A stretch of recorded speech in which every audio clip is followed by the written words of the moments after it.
Chapter 249. Gordon's tears flowed down his cheeks as he talked about Barbara.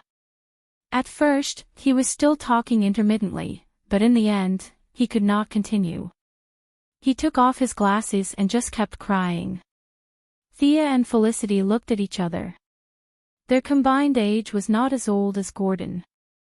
As the younger generation, it was not appropriate for them to see the old man so sad, but they did not know how to comfort him. Fortunately, Gordon's mental fortitude was not bad. He forced himself to tell them the reason for his visit. The clown injured her spine. Bruce determined that she can no longer stand up. I hate myself for being so weak.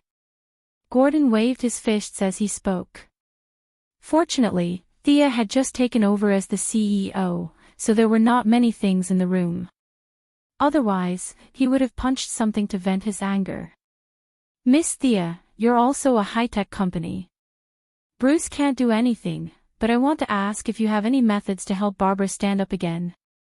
Gordon looked at Thea expectantly, but he was afraid that she would say that she could not wait and completely destroy his hope. What a pitiful parent's heart. It would be a huge problem for others, but for Thea. She could even repair Captain Frigid's genetic chain, and only her spine was injured. With her magic skills, this injury was only a minor injury. However, considering Bruce's hostility towards the supernatural, there was a possibility that she might do something bad with good intentions. However, Thea could not be so heartless as to push the sobbing Gordon out to save her own skin. Sir, I've come up with 3 ideas. I'll tell you and you can think about it. In order to appear mature, Thea usually wore a pair of flat glasses. At this moment, she took off her glasses and rubbed her eyes. F***CK. 3 ideas. Gordon's heart almost jumped out of his chest. You came up with 3 ideas in less than a minute. He was in a daze for a moment, from great sadness to great joy. The first method is to connect the nerves together with mechanical assistance.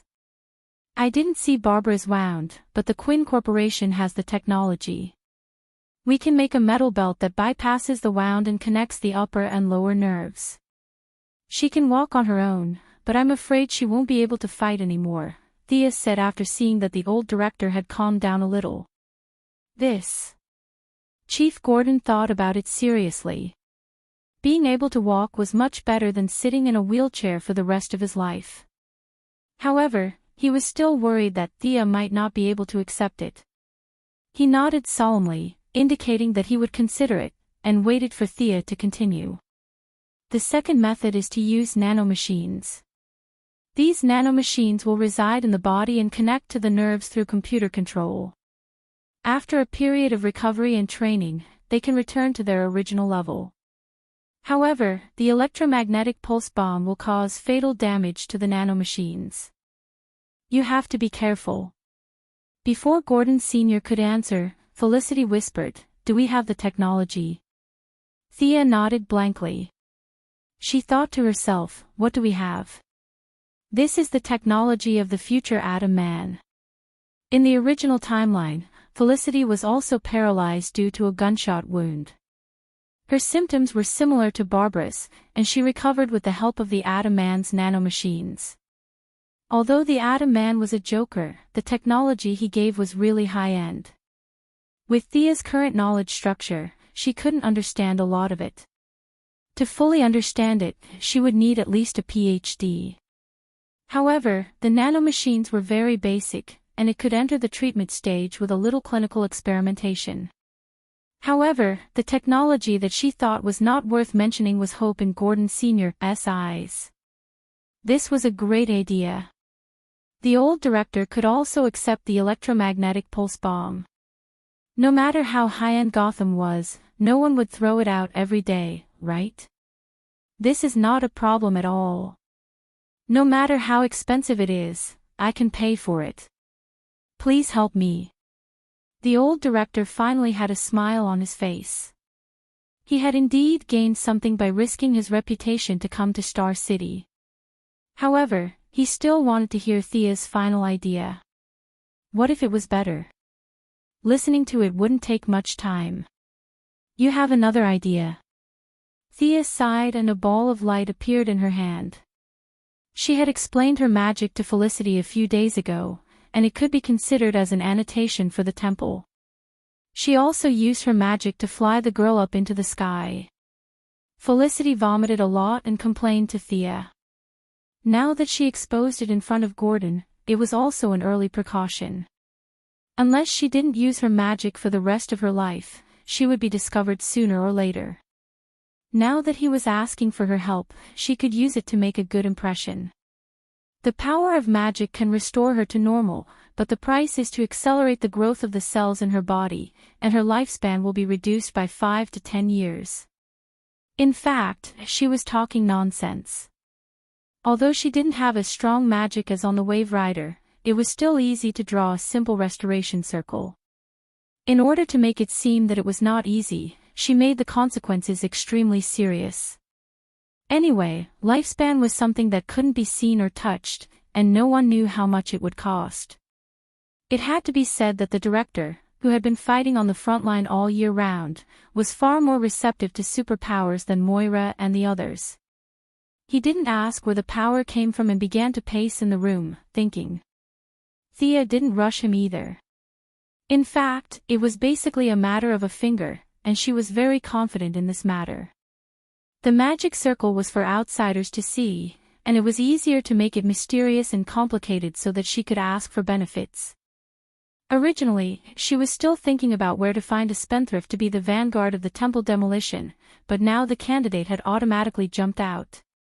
Gordon was very suitable in all aspects. He was popular and had a high social status, so it seemed to be reasonable that he converted to religion at an old age.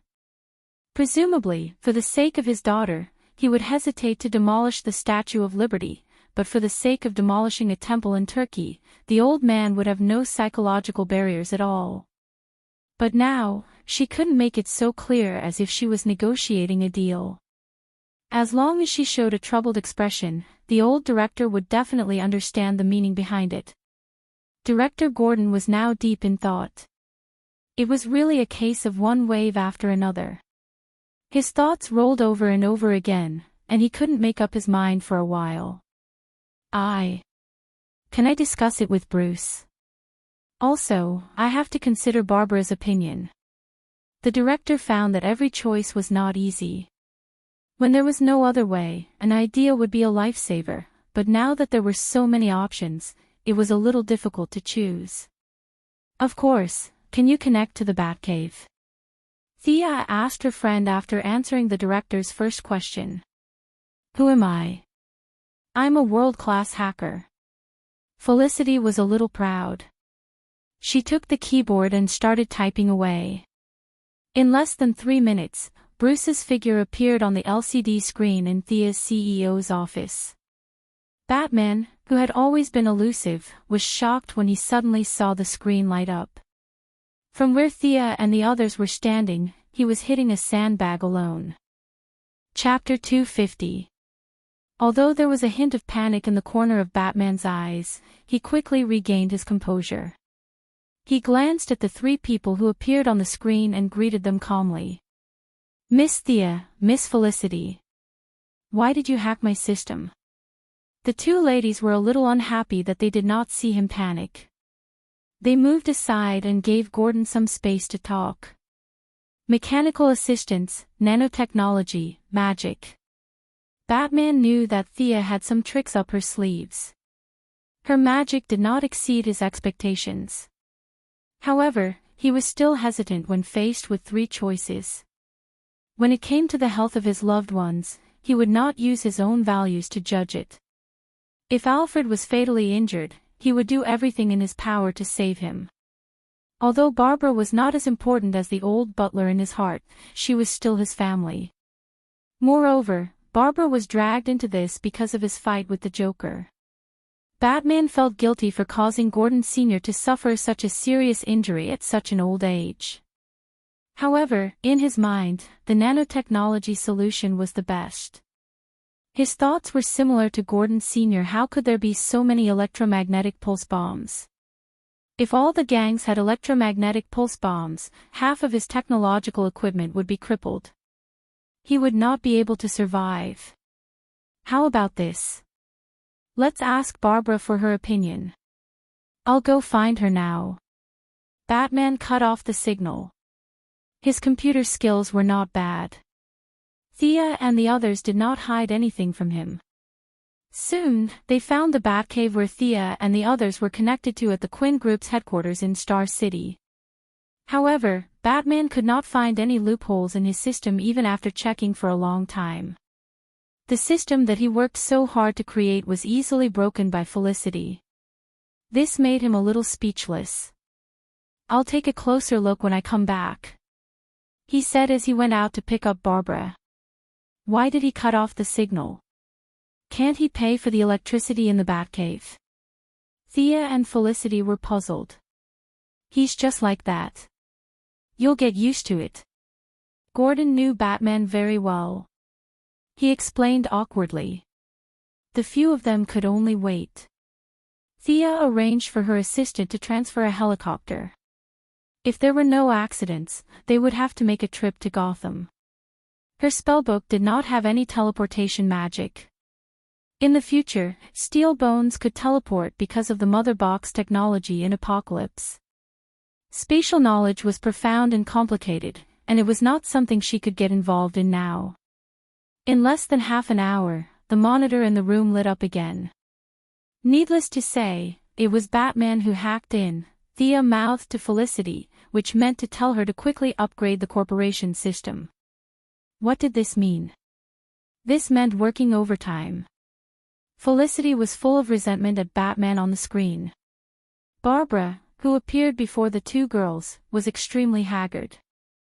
The beautiful red-haired girl from before seemed to have completely withered, and she looked listless. When she saw Thea and Anna on the screen, she hurriedly turned her head away, not wanting them to see her in such a sorry state. Why did he still look like this? They looked at Batman in confusion. I didn't tell her your methods. She needs to make her own judgment.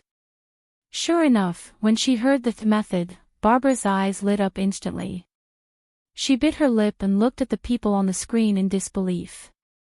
Thea was now playing the role of a doctor. She could only explain her methods again, not leaving out the pros and cons, and let Barbara choose for herself. Ah! Barbara covered her mouth in agitation. She was already at the lowest point of her life, and she would try her best to hold on to any hope. She would accept any one of the three solutions, let alone any of them.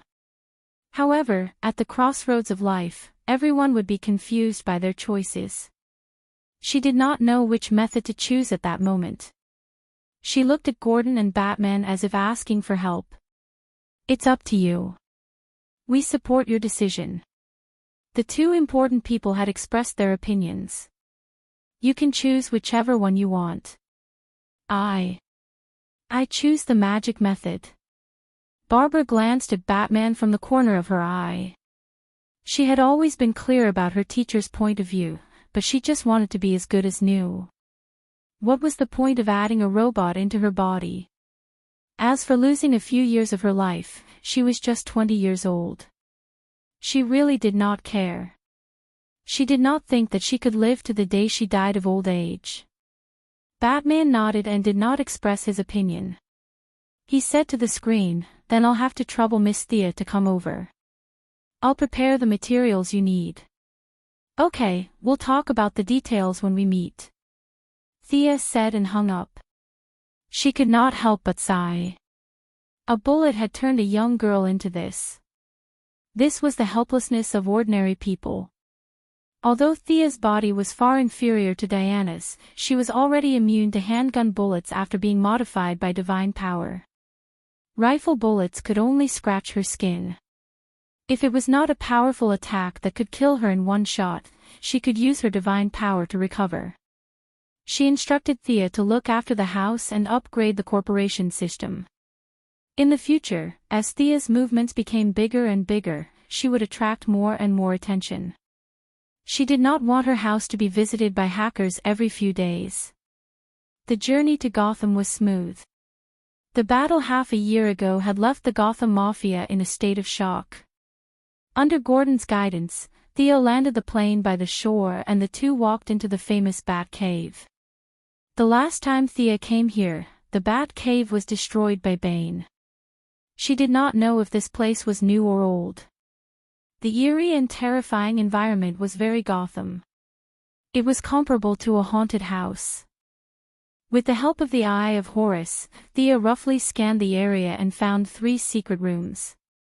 She wondered how much of the famous Project Babel was written. Miss Thea, remember my words. Don't mention Dick in front of Barbara. Thea, who was wearing a pair of high heels, felt uncomfortable walking in the deep and shallow cave. The old director seemed to remember something and quickly reminded her. I know, don't worry. On the way, Thea had a rough understanding of the situation after they parted ways. The first Robin, Dick Grantham, had left Batman and walked on his own path. He changed his name to Nightwing and broke up with Barbara peacefully. He was no longer in Gotham. Batman could only look for a new assistant. He chose the burly Jason Todd to be the second Robin. After Barbara suffered a heavy emotional blow and suffered a heavy physical injury, Batman had to find another place to train Jason Todd. He was afraid that she would think badly of him. Yo, Uncle Bruce, you look good. When Thea entered the house, she saw Batman writing code with a gloomy face. Of course, it was not because he wanted to become a coder. It was all because of Felicity. Bruce nodded. I'll take you to see Barbara first. I just injected her with a tranquilizer. Her mind is very unstable. He immediately led the two of them to the inner room. Chapter 251. Barbara, who had been injected with a sedative, was lying quietly on the medical chair. Although Batman did not know the rhythm of her treatment, he still passed a pile of medical reports to Thea.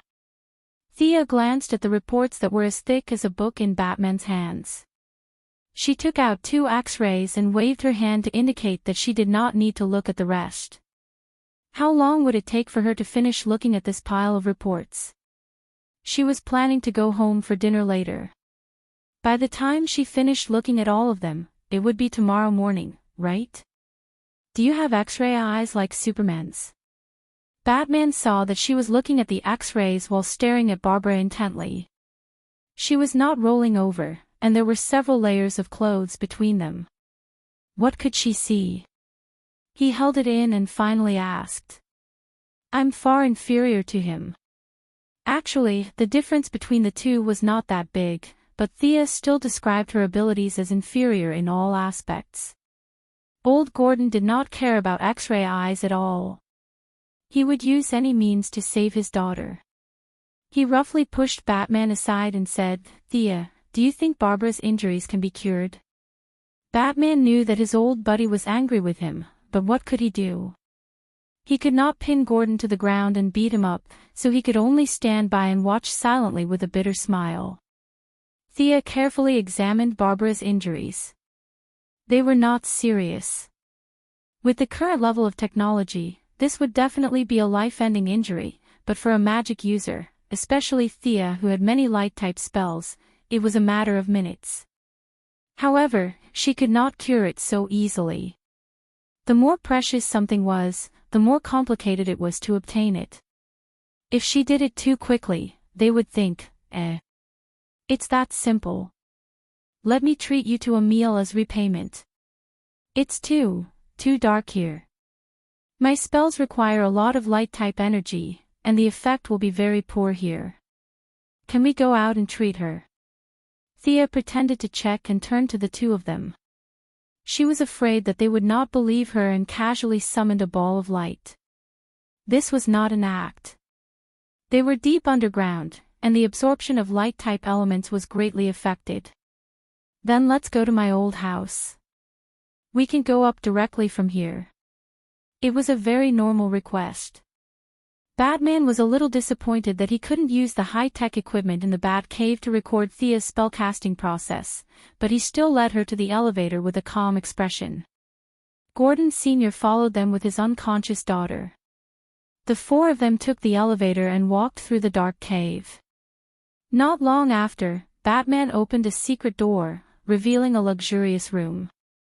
"Welcome to the Wayne family, Miss Thea.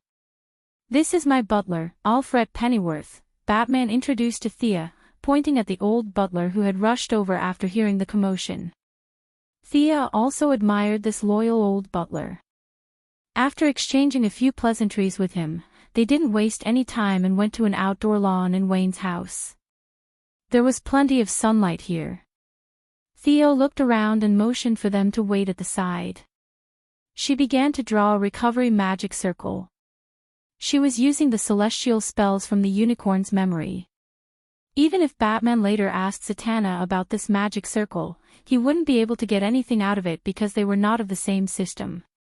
Besides, Thea didn't think that Batman would have the habit of discussing magic with Zatanna, his childhood sweetheart.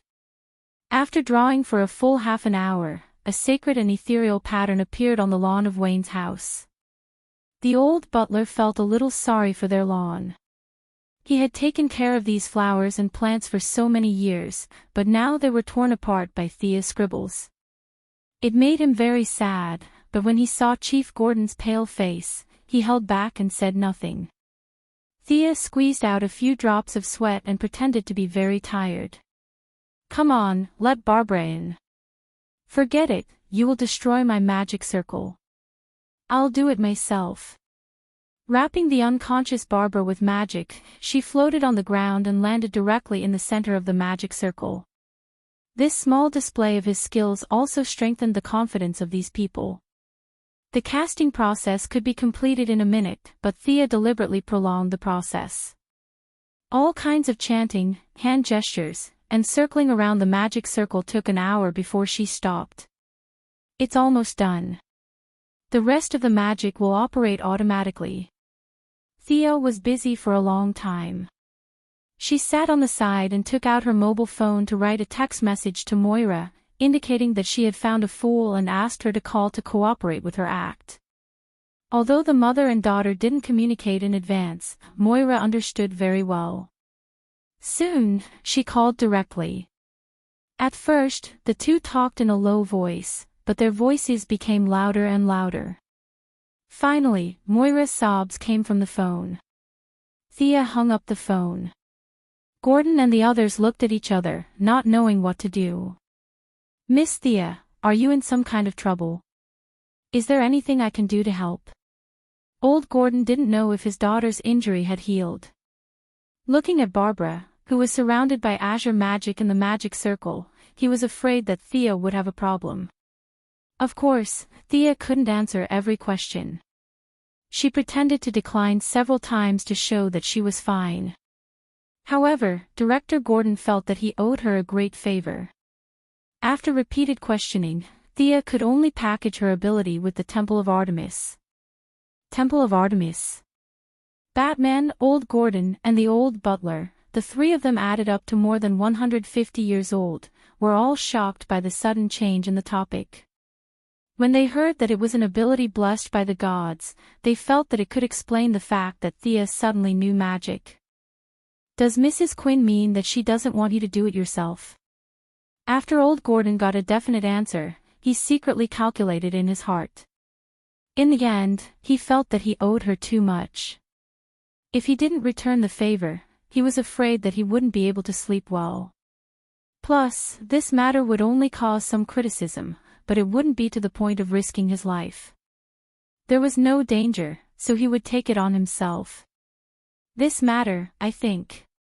Before Director Gordon could finish his words, he was interrupted by Batman. "Let me handle this matter." Gordon felt that he owed Thea a favor, but Bruce Wayne owed even more. Not only did he owe Thea a favor, but he also owed Gordon and his daughter. If the old director could think of the criticism it would cause, with his IQ, he could also think of it. The old director was about to retire. If he were to take on such a matter before his retirement, it would more or less be a stain on his good reputation. It didn't matter to him. The name Bruce Wayne was basically linked to a bad reputation. Now that he had entered the Gotham police force, it was more or less better. However, the number of media outlets in the world that hadn't scolded him could be counted on one hand. He had enough social reputation, and his skin was thick enough. It was just right for him to do this. He asked Thea in a low voice for some details. Thea pretended to be embarrassed, but Batman was very determined. Compared to her helping them, this matter was insignificant. "Don't worry, leave it to me."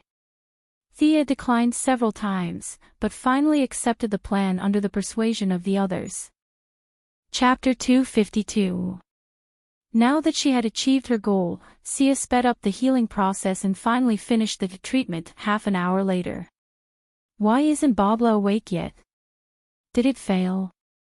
Gordon Sr. asked anxiously when he saw that Babla was still the same. Theo was also a little puzzled and looked carefully. Bruce injected a little too much sedatives into her body, so, the few of them were a little dumbfounded. After a while, they finally woke Babla up. Gordon Sr. first asked his daughter how she was feeling. Babla was dizzy and it took a while for her to understand that the treatment was over. She touched her back in disbelief. "I think I can feel it." The old director helped her walk a few shaky steps. The first few steps were thrilling, but the later they became more and more steady. Seeing that they had helped her take the lead, Sia watched them for another hour with a smile on her face. Thank you, thank you." When Babla realized that she had completely returned to normal, she gave Sia a big hug, but then she felt that she had neglected everyone else. She only stopped when she reported everyone present, including everyone else. Gordon Sr., who was in tears, asked Thea to stay when he heard that she was leaving. He only stopped when he sent her to the tarmac at the back of the mountain. He was so grateful that he might even blow up the White House, let alone build a temple in Turkey. Thea had just started the plane and it was very noisy. When she saw the old director waving at her, she thought that he was sending her off and didn't care. However, when she saw him waving his hands and sweating, she realized that something had happened. She stopped the plane and asked, "What's wrong?" "Bruce called and asked us to hurry back. He's in the Bat Cave and it's urgent." Gordon Sr. put down his phone and shouted at her. Did something happen to Babla again? That shouldn't be. She could only rush back to the Bat Cave with Gordon Sr. this time. They didn't have time to walk slowly. Gordon was so anxious that he was about to run. Thea couldn't walk fast in her high heels and short skirt. She could only wrap her body with magic and follow him into the cave. After entering the cave, the two of them discovered that Babla was completely fine. She was continuously punching and kicking to recover her body's condition. Batman suddenly had a 1.8 tall and 200 kilograms strong man beside him. He didn't have time to introduce him to Thea. Batman pondered for a few seconds before saying, "Miss Thea, I didn't want to trouble you anymore, but this matter still involves you." Then, he turned on the monitor in the room. "This is the citywide broadcast from 10 minutes ago, 10 minutes ago." Thea knew that Batman was a very resolute person. If he said that it was related to her, then it was most likely related to her. She would just have to wait and see. The snowflakes on the screen lasted for less than 30 seconds, and a figure that was expected appeared on the screen. "Ha! Ha! Ha! Ha! Smelly bat! Did you receive my gift? I heard that the red-haired beauty is your assistant?" His face was deathly pale, and the large dark circles under his eyes exuded a sense of madness. However, the most eye-catching thing about him was his scarlet lips and the large gaps on both sides of his mouth. This person was too famous. Batman's nemesis. The Joker. Thea only remembered that the Joker was locked up by Batman. She didn't expect him to escape so quickly. He almost defeated Barbara in one blow. Thea couldn't help but look at Barbara. The red-haired beauty was trembling all over. She couldn't tell if it was from anger or fear, but it was probably a combination of both. The Joker on the screen took out a small knife from his dark purple suit. He ran his fingers through his yellow hair and flashed a smile that he thought was very elegant. However, his smile didn't look happy at all. "I know you've been looking for me like crazy. What do you want? Do you want revenge? You're crazy. Ha!" The Joker on the screen roared at the camera. Thea saw from the corner of her eye that Batman was staring at the screen as if he didn't hear a thing. "I spend a lot of effort to find a person who is very important to the smelly bat. Ladies and gentlemen in front of the television, let me formally introduce this distinguished guest to you." "What? You're asking for his name?" "I really don't know his name. Maybe he'll say it himself." The Joker pretended in front of the camera. Then, he suddenly pulled a chair from the side of the screen. A young man was tied to the chair. The Joker tore off the tape around the young man's mouth. The knife in his hand kept moving around the young man's face. "Ha! Ha! Can you tell everyone your name in front of the audience?" Seeing this, Thea's feelings could only be expressed with one word, F***ck. The Joker kidnapped Damian Wayne. If she remembered correctly, Talia had entrusted her son to the Ninja Master. The Joker, who was just an ordinary person, went to Nandarbart and kidnapped Damian under the noses of a group of bandits, assassins, and ninja masters. One must know that Sia was now planning to become a ninja master as a long-term goal, but this guy actually snuck in alone, and the worst thing was that he succeeded. On the screen, Damian Wayne's mental fortitude was not bad. "My grandfather is a ninja master. You lunatic, let me go." The 6-year-old Damian also knew that Batman's identity could not be revealed. He was just using this situation to show his dissatisfaction and at the same time, to send a signal to the ninja masters outside. The Joker laughed and pushed Damian aside. Thea felt that the Joker might know Batman's true identity. Everything was just a game to him, a game where victory and defeat did not matter. Damian's little tricks were not worth mentioning in his eyes. "Cut the screen." The Joker turned his head and ordered one of his men. The screen was dark, but soon, a series of photos appeared. Even though they were blurry, they could still see a red figure flying in the air. F***ck. Thea finally knew why Batman called her back. Wasn't that her on the screen? This should be the day when she blew up the Arkham gas pipeline and lured Solomon Grundy away. There were not many photos. The Joker quickly returned to the middle of the screen. "This guy is the Smelly Bat's new partner. He seems to be related to the Smelly Bat in some way. In order to track him down, I spent a lot of time, and finally, I found him." Thea's heart skipped a beat. This guy found out about her identity. Did he go to Star City to commit a crime? Malcolm was a big villain. It was unlikely that he would be caught, and it was even more unlikely for Diana. Could it be Moira or Felicity? I found his sister. This brave boy's mother. The great love of a mother. She risked her life for her son. This mother very politely agreed to be my guest. Smelly Bat, you must hurry and save him. Ha! Ha! Ha! The Joker finished and the screen went completely black. My sister. Who? Thea was a little dizzy. I only have 2 brothers. Who is this sister? She thought about it. A memory not too long ago surfaced in her mind. This guy caught Talia. Chapter 253. Thea's admiration for this person could only be described as a torrential river. Not only did this guy snatch the ninja master's grandson, but he also kidnapped his daughter. He was probably the only one who could fully express the meaning of the word, courting death. As an ordinary person with no special abilities, no technological equipment, and no combat training, he was the only one who dared to offend a ninja master to such an extent. Talia, Damien, and Thea had nothing to do with him. She could ignore him and go home for dinner, but Batman had just agreed to take the blame for her, so it was not appropriate for her to just leave. Furthermore, the clown had already noticed her. If she did not get rid of him, who knew if Star City would be implicated? Thea did not care about these so-called high IQ criminals. If one magic couldn't get rid of them, she would use two.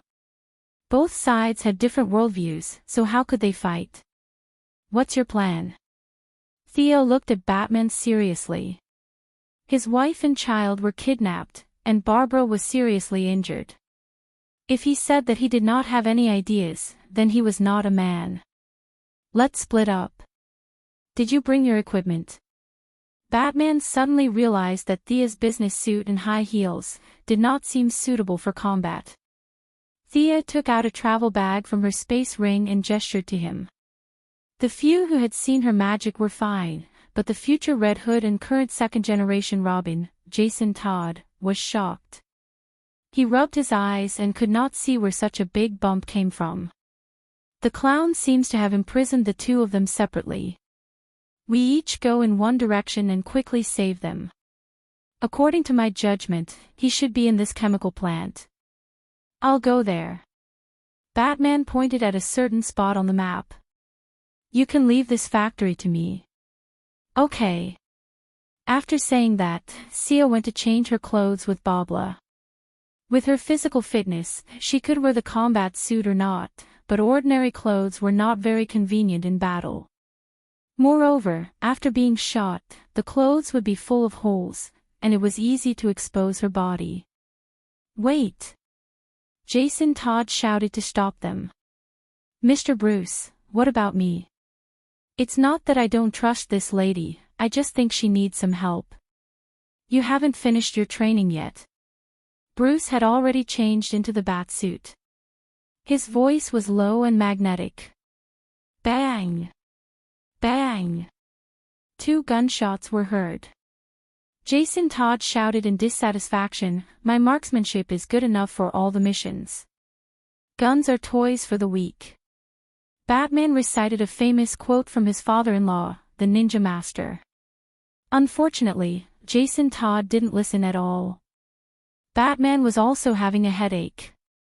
This second-generation Robin was too subjective. He simply couldn't listen to any advice. Helpless, he could only use his fists and feet to persuade him. It's normal that I can't beat you. But I don't believe that this woman is stronger than me. Jason Todd, whose face was bruised and swollen, was even more displeased. His pride could not accept being beaten up in front of so many people. Oh. So what if she's a woman? Do you want to see the power of a woman? Originally, their domestic violence had nothing to do with Thea, but Jason Todd's mention of a woman reminded Thea of Diana, who was very dissatisfied with the discrimination between men and women. Anger rose in her heart. Jason Todd's silence made his attitude clear. Thea could only send a message to Batman, don't blame me.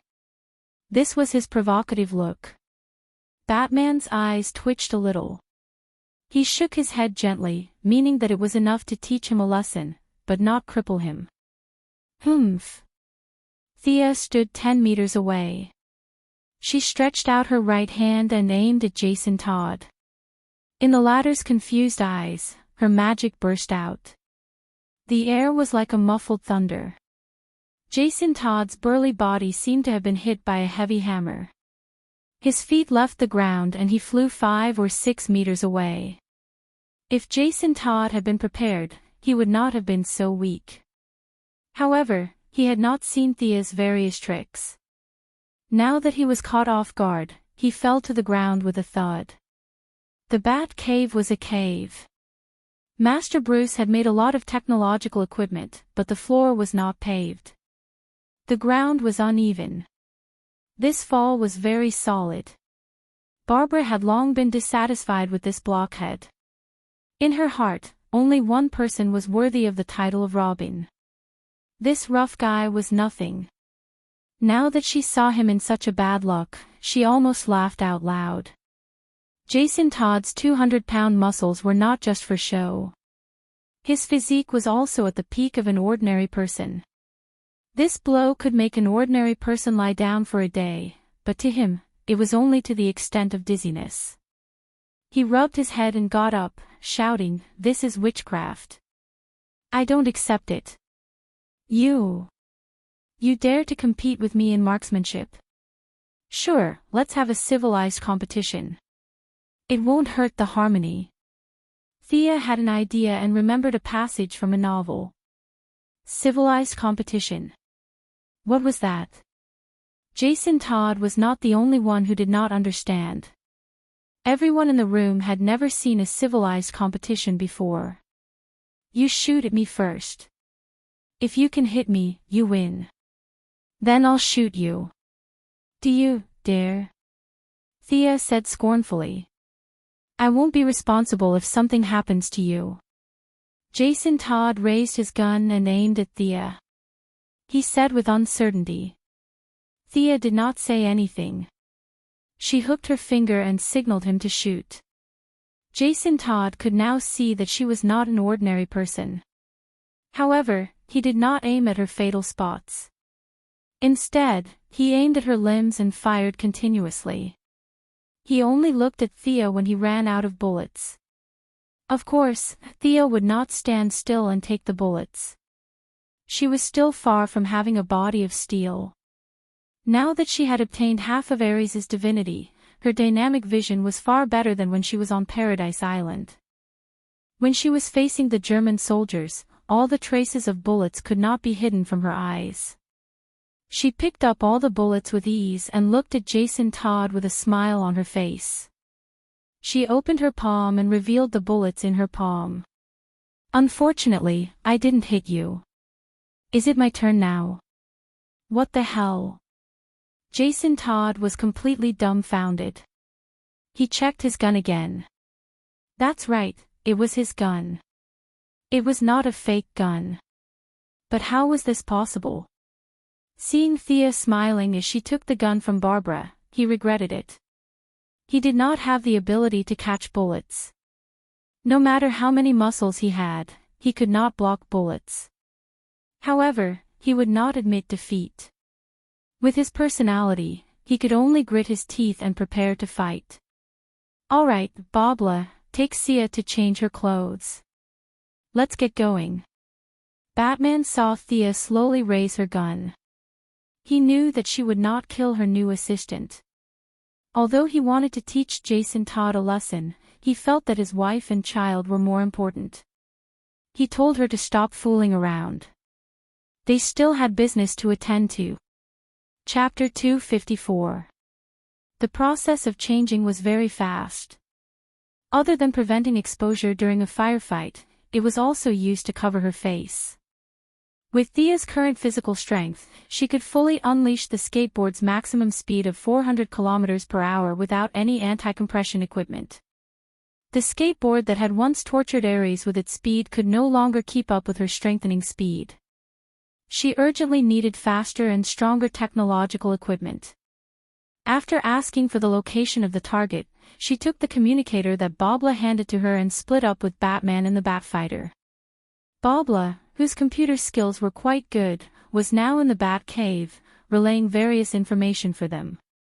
As for Jason Todd, even if he was magnanimous, it would still take him a few days to recover from today's psychological trauma. Thea, Batman has already started fighting.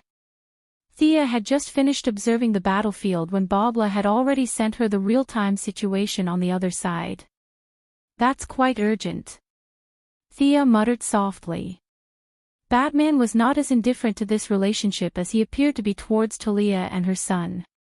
The two of them arrived at the target location around the same time. Thea's Eye of Horus had just roughly scanned the area when he had already rushed in. Rushing in without even a basic investigation was definitely not the fighting quality of someone who had dominated Gotham for many years. Back then, they had agreed to attack at the same time. Thea did not find any heavy weapons inside.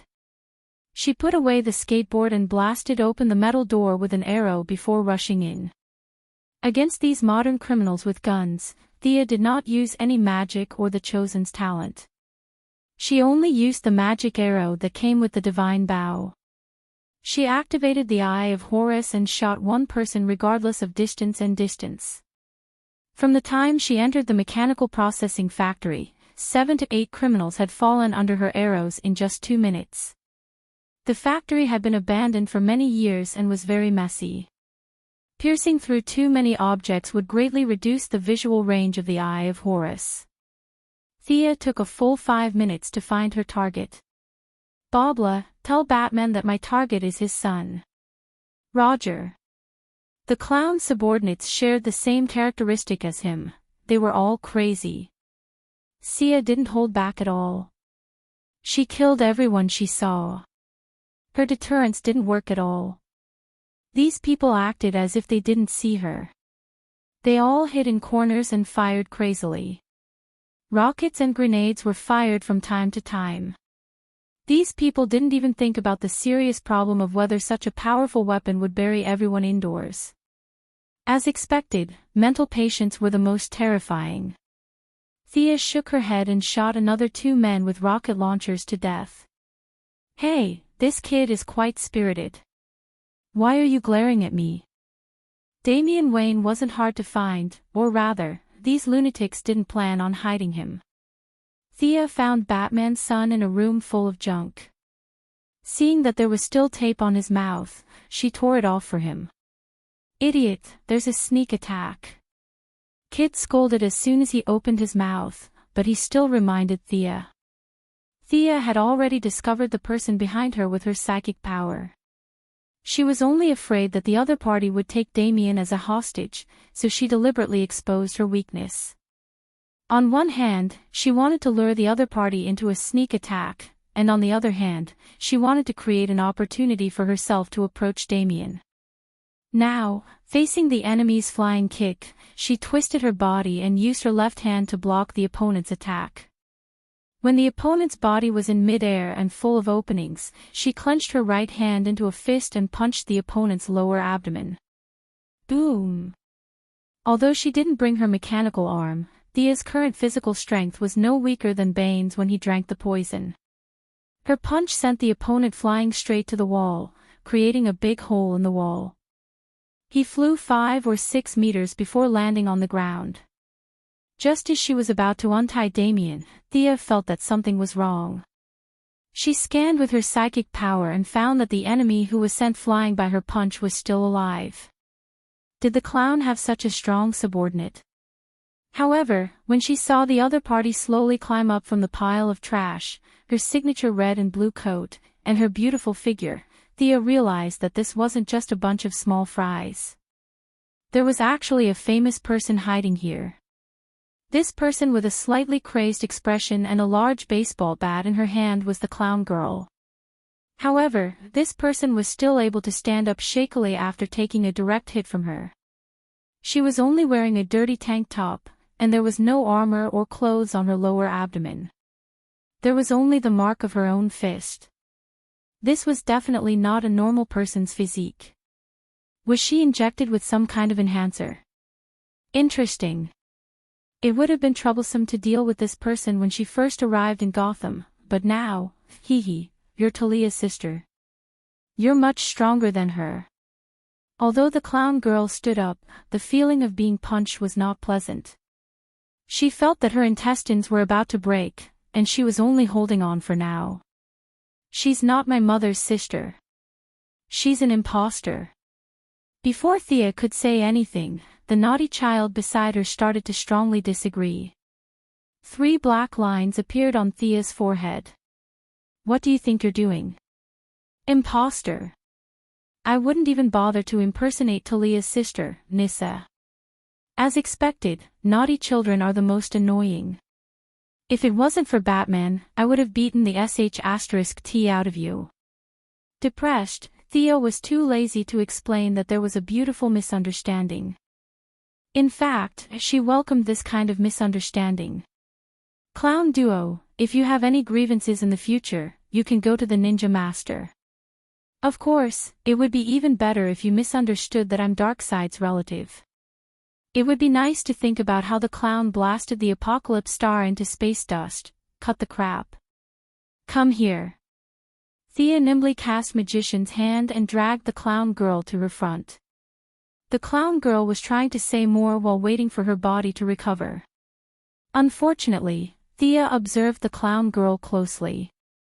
Although the clown girl's face was painted red and blue, making her look like a monster from afar, she was actually quite good-looking. Her body was exactly what all men in this era dreamed of. How could she be a lunatic? The naughty child, Damien, was completely silent. He no longer dared to make a fuss about the imposter. From his point of view, he only saw Sia waving her hand, and the clown girl appeared in front of them with her feet off the ground. It was as if there was a pair of invisible big hands in the air that were strangling her neck. This scene still had a lot of impact on Damien, who was only 6 years old despite his maturing mind. He looked at Thea's face from the corner of his eye. Is she really here to save me? She can't be father's enemy, can she? Even though he told himself to stay calm, his legs still felt weak. Damn it, what kind of eyes are you looking at? The clown girl was almost suffocating. She was not afraid of death, but Thea's look of looking at her as if she was some kind of rare animal made her angry. She pulled out her revolver and aimed at Thea's head. She can still move. This was a little out of Thea's expectations. She reached out 2 fingers and caught the bullet. Under the clown girl's horrified gaze, she also took the revolver from her. She held it in her hand and gestured a few times. The gun felt really good, but unfortunately, Thea had no love for it. Chapter 255. The gun was a good gun with excellent performance in all aspects. As for people, Thea kept looking at the clown girl. Should she strangle her or shoot her? Forget it, she's a woman after all. Why should a woman make things difficult for another woman? Let's see if there's any chance of saving her. Thea withdrew the idea of killing the clown girl and silently used her mental power to try to brainwash her again. However, the magic that worked every time encountered a setback for the first time. The clown girl actually resisted her mental invasion. This was something new. Thea increased the output of her magical power again.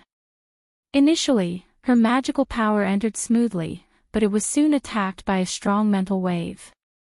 Both sides fought to a draw. In the end, Thea was afraid that the strong mental wave would burn the clown girl's brain, so she unilaterally withdrew her magical power. This B*TCH could actually resist the mental magic with her crazy willpower. It was Thea's first time seeing something so non-magical. She was even more curious. However, looking at the clown girl's pained face, it must have been a huge burden for her when the two forces fought in her mind. If she could resist it, wouldn't the clown's mental resistance be even stronger? I'll spare your life today. When I have time in the future, I'll find a few mental patients in Star City and study them. Thea turned the gun and knocked the clown girl unconscious with the butt of the gun. She untied Damien and threw the clown girl's gun to him for self-defense. Thea contacted the Bat Cave. Bobla, the child has been rescued. How's Batman? Do you need my support? Before Bobla could say anything, Batman's voice came from the communication device. You go back first, I'll be right there. She could hear that the battle on Batman's side was not over yet. The sound of gunshots and his fists hitting the clown girl's face could be heard continuously. The arrogant Batman. Since he said that he didn't need support, then forget it. His relationship with the clown was too complicated. It was better for outsiders not to get involved. After placing the clown girl behind the skateboard, Thea asked Damien, "Kid, are you afraid of heights?" You. How dare you look down on me? My grandfather is a ninja master. Although Damien was in awe of her strange abilities, he still grumbled unhappily. Okay, I got it. Come up and stand still, don't move. Thea interrupted his bragging and placed him in front of her. What's so great about that? If it wasn't for the fact that the ninja master was backed by the 3 palace demons, I would have dealt with him a long time ago. Pulling Damien along, he slowly flew out of the mechanical processing plant. Looking at the corpses on the ground, Damien was a little surprised. Are you really my father's companion? He doesn't kill people. The corpses on the ground were all killed with a single blow. It could be seen that the person who killed them didn't hesitate at all. Damien, who had already begun training under the ninja master, could see this. However, there were no sharp weapons left on these people's fatal spots. This made the 6-year-old Damien a little puzzled. He didn't know how Thea killed so many people. I'm not his subordinate, and I'm not from Gotham. He can't control me. Thea couldn't be bothered to brag about her bloody experience in Gotham to a child who was only a few years old. Back in Arkham, Batman didn't say anything when she went in and out, and there were corpses everywhere. He probably knew her habits when he asked her to come and save people. Moreover, she didn't kill all of them. There was still a guy with a name behind the skateboard. After leaving the processing plant, Thea added an air shield on Damien's body. It could effectively resist the pressure of flying at high speed. As for the unconscious clown girl behind him, her body seemed to be much stronger than a normal person's, so she didn't have to worry about her. The skateboard was very fast. They flew back to the Batcave in 20 minutes. Knowing that Batman was still cleaning up, Thea handed the clown girl over to Barbara. It was up to them to kill or cut her up in the future. She changed back into her own clothes and used the Batcave's network to handle some work matters remotely.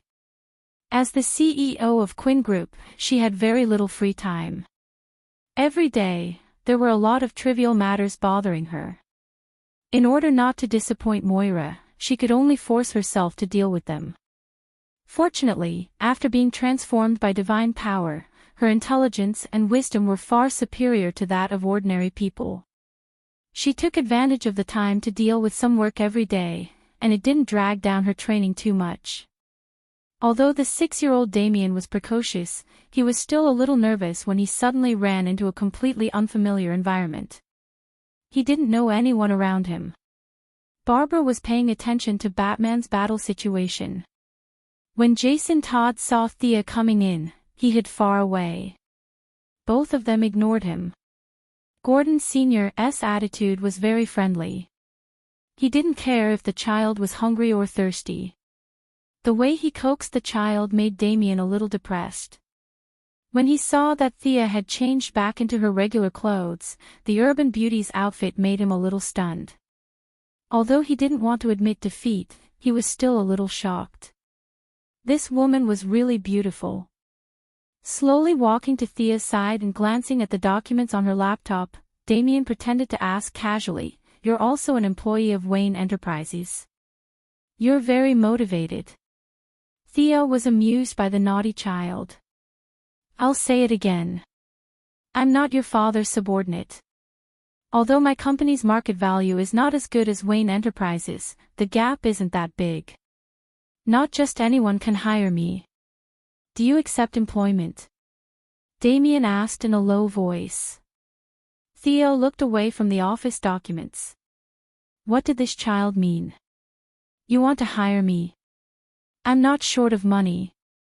Before she could finish her words, she was interrupted by a rush of footsteps.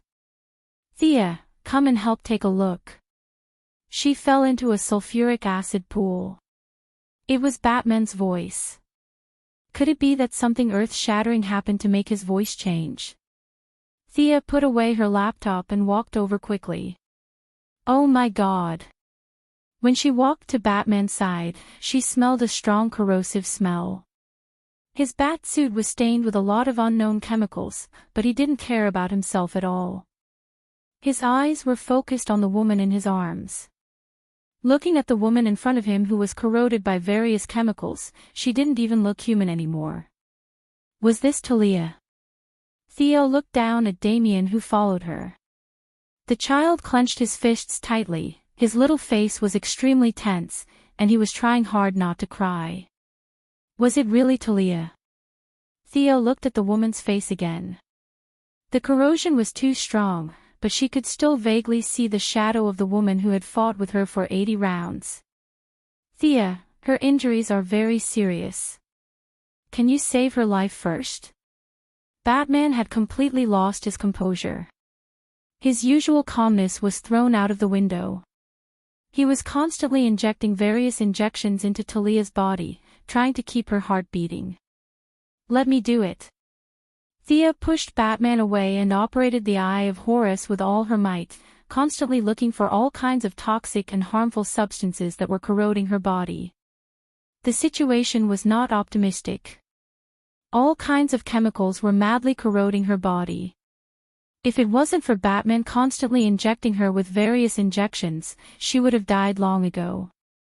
Chapter 256. There were many chemicals that had invaded Talia's body. Some were acidic, some were alkaline, some were metallic, and some were non-metallic. Thea wasn't acting this time. She had learned magic power during this period of time and was now quite proficient. Otherwise, she wouldn't have been able to do such a delicate job. She kept wrapping the toxins in Talia's body with magic power. Because she didn't know how harmful these green things were, she didn't dare to extract them from her pores. Thea directly made a big cut on Talia's arm and squeezed out a large mass of unknown chemicals.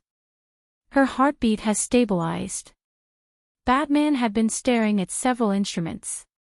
Now that the chemicals had been extracted, he knew that Talia's life was saved. His efforts weren't in vain.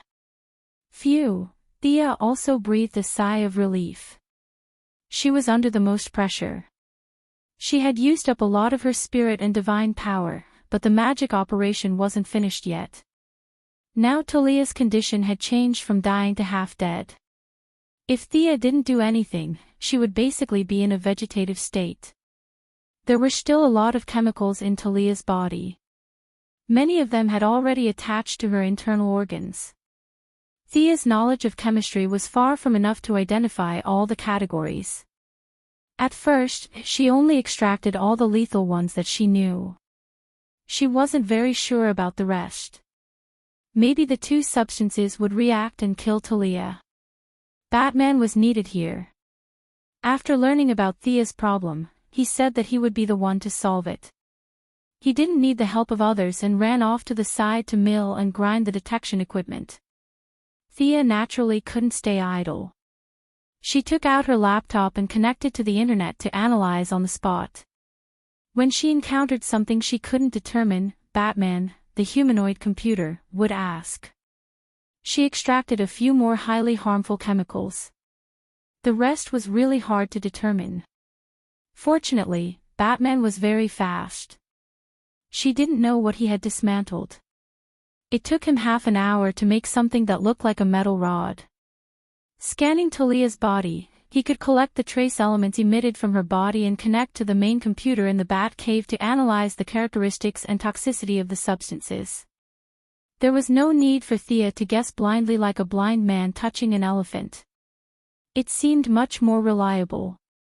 From time to time, Batman had to calculate the ratio of several chemicals to see if they were harmful to the capillaries, the intestines, and the respiratory tract. Sometimes 4 or 5 substances were mixed together, creating a messy relationship that even a genius like Batman couldn't figure out. What he couldn't do, Thea didn't bother to think about it. She just used the hard way. She made a deep cut near those unknown chemical substances and took them out first. Not far away, Damien watched as Thea cut her mother until she was covered in wounds. His heart ached terribly, but he also knew that it was time to save her mother's life. He watched them busying themselves anxiously. Halfway through, Barbara and Jason Todd also joined in to help, bandaging the wounds and cleaning the ground. The entire Bat Cave smelled very good. A large amount of blood mixed with countless chemicals extracted from Talia's body made Barbara dizzy and cover her nose. Jason Todd was a tough guy, but looking at his wobbly legs, it was obvious that he was forcing himself to hold on. Are you completely fine? Batman asked Gordon Sr. to take Damien out first, but after a while, he couldn't hold on any longer. He was too close, and he felt his vision turn black. He knew that he was still affected by the chemicals.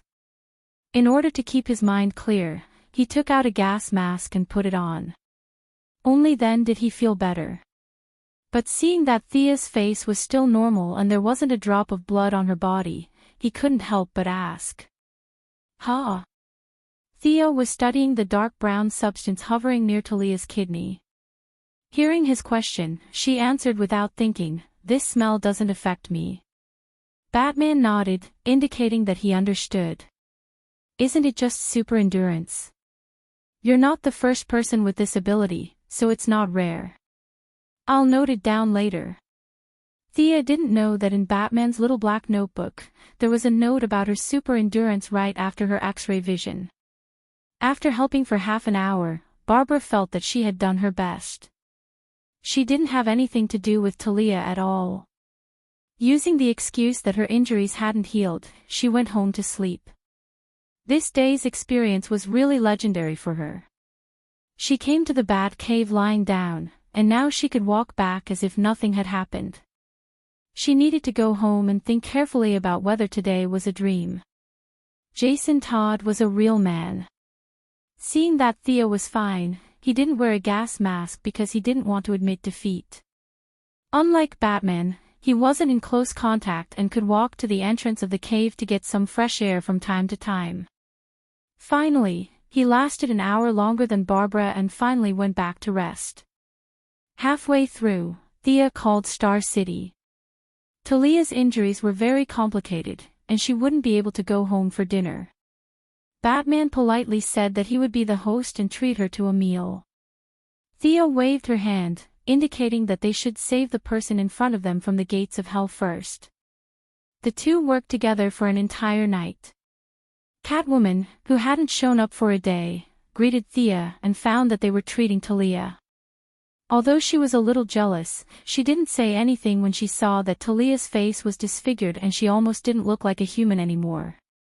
After staying in the room for a while, she also felt that the smell was too inhuman, so she left. Finally, when the sun was about to rise, the two finished treating Talia. Using Batman's self-made scanning device twice, all the toxic and harmful substances in Talia's body were removed. However, the chemical substances lingering in her body for a long time still caused a devastating impact on her health.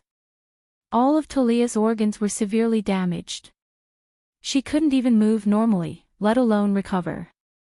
Miss Thea, the follow-up treatment. Batman was a little speechless.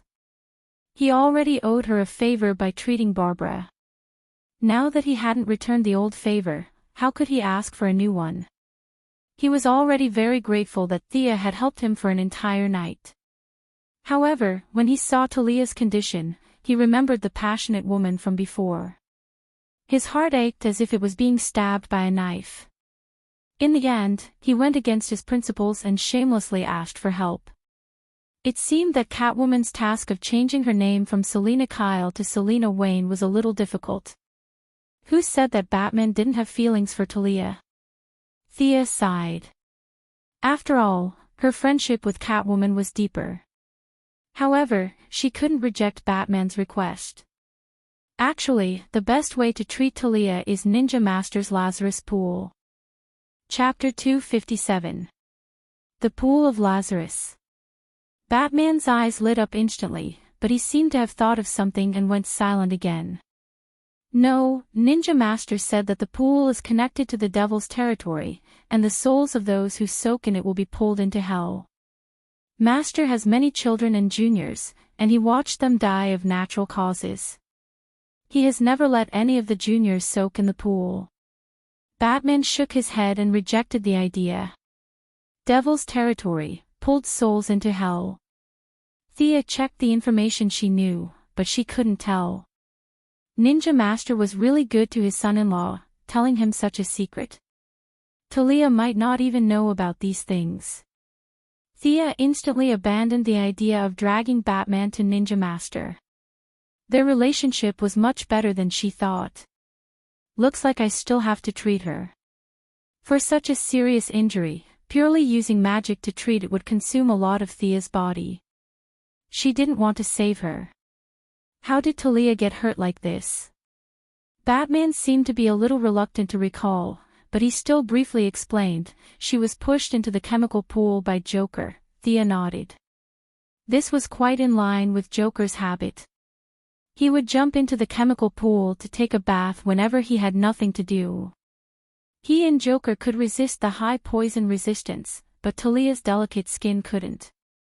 However, Thea finally thought of a way to treat her through the pool. It was a means between magic and ritual that was first found in the Orb of Horus. The ancient Egyptian pharaohs were crazy about immortality, and they tried all kinds of experiments, both humane and inhumane. They really found some ways to combine witchcraft, magic, and alchemy, and they recorded a few proven effective methods on the handle of the sphere of Horus. When they were on the Wave Rider, the artificial intelligence Gideon had specially translated a lot of relevant information for Thea. How about this? I have a way to save her, but the ancient magic is different from the modern environment. Some conditions are not met, and I need some time to prepare. Also, Talia's body is too weak now. The effect of magic is to accelerate the body's self-healing, but her current physical condition doesn't have the foundation for recovery. Can you use medical methods to replenish enough nutrients? I'll go back and prepare. You can bring her to Star City in a week for treatment. You know that I've just taken over the Ryan group, and I'm so busy every day. Thea shrugged, indicating that she could not come to Gotham every day to save his wife. Since he was a free man, he should come to Star City. All right, I'll leave everything to you. In this day and age, it was the patients who accommodated the doctors. Which doctor accommodated the patients? Batman felt that this was normal. He was well versed in medicine and knew that Talia's body was too weak at the moment. It was not the best time to treat her. The two agreed to contact each other again next time. Thea told him not to wake Talia up by force, and that it would be best if he could keep her under anesthesia. She flew the plane out of Wayne's old house alone. After Thea left his sight, she did not return to Star City directly. Instead, she took a detour to a residential area in Gotham. Thea. Long time no see. The one who greeted her with a smile was the little beauty Shadow, who had been abducted from Purgatory Island. How is your father? What you said on the phone was vague. At the mention of her father, Shadow's expression was strange. She was confused, and hopeful. Come and take a look. Thea had always been curious about the court's revival technology. When she returned to Star City, she received a call from Shadow, saying that Yao Fei's heart had miraculously recovered. Thea decided to come and take a look. Shadow was now living alone with her father in an apartment. According to the court's investigation, Yao Fei had been shot in the head. With the help of genetic repair technology, his missing brain tissue had grown back, but no one could say for sure if he could recover his memories. Yao Fei's situation was similar to many vegetative patients. He had a heartbeat and breathing, but his consciousness was almost blank. Shadow could accept this result. There was always hope if he was alive. After learning that the follow-up would depend on the patient's recovery, she rejected the court's arrangement and took care of her father alone. She worked at a Chinese restaurant to support their daily expenses. Thea walked into the small house they had lived in for more than a month. She could tell that Shadow had put in a lot of effort for her father. The air in the room was fresh, and the layout was organized. Old man Yao Fei was lying on the bed with his eyes closed and a serene expression on his face. Other than his messy hair being shaved off, there was nothing special about him. She secretly used the Eye of Horus to observe his condition. The court's diagnosis was correct. Yao Fei's head wound had healed. The main reason he could not wake up was because of his missing memories. This made it difficult for Thea. There were too many things involved in memory, and she did not have a good solution. This was similar to how she erased Steve's memory. Once she erased it, it was gone. It could not be recovered. If the memory existed, it existed. If it did not exist. No matter how powerful she was, she could not make a memory appear out of thin air. I'm sorry. I don't have a good solution. Shadow knew about her supernatural abilities on Purgatory Island. When she heard that Thea could not do anything about it, her eyes darkened. Do you plan to stay in America or go back? Yao Fei was completely insignificant in Xia's eyes, but Shadow was a pitiful woman who deserved her sympathy.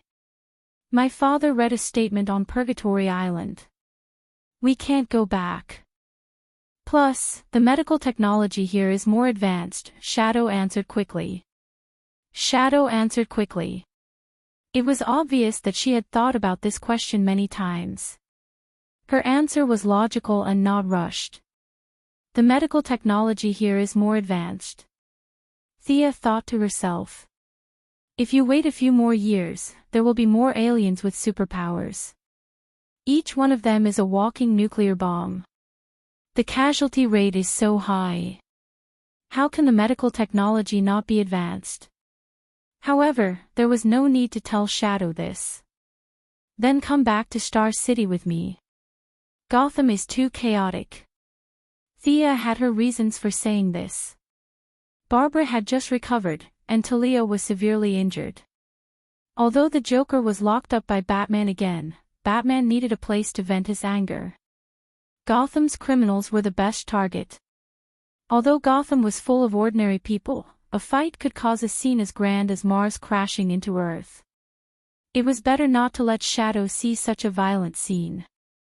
In comparison, Star City was much safer without Green Arrow. Some people said that superheroes were the source of chaos. This was a little arbitrary, but it was not completely wrong. If Gotham did not have Batman, it would have a different kind of balance. The people would not have to write a will and say goodbye to their families every time they went out to buy groceries. Now, Central City without the Flash and Star City without Green Arrow could effectively prove this point by looking at the positive and optimistic attitude of the citizens. Chapter 258.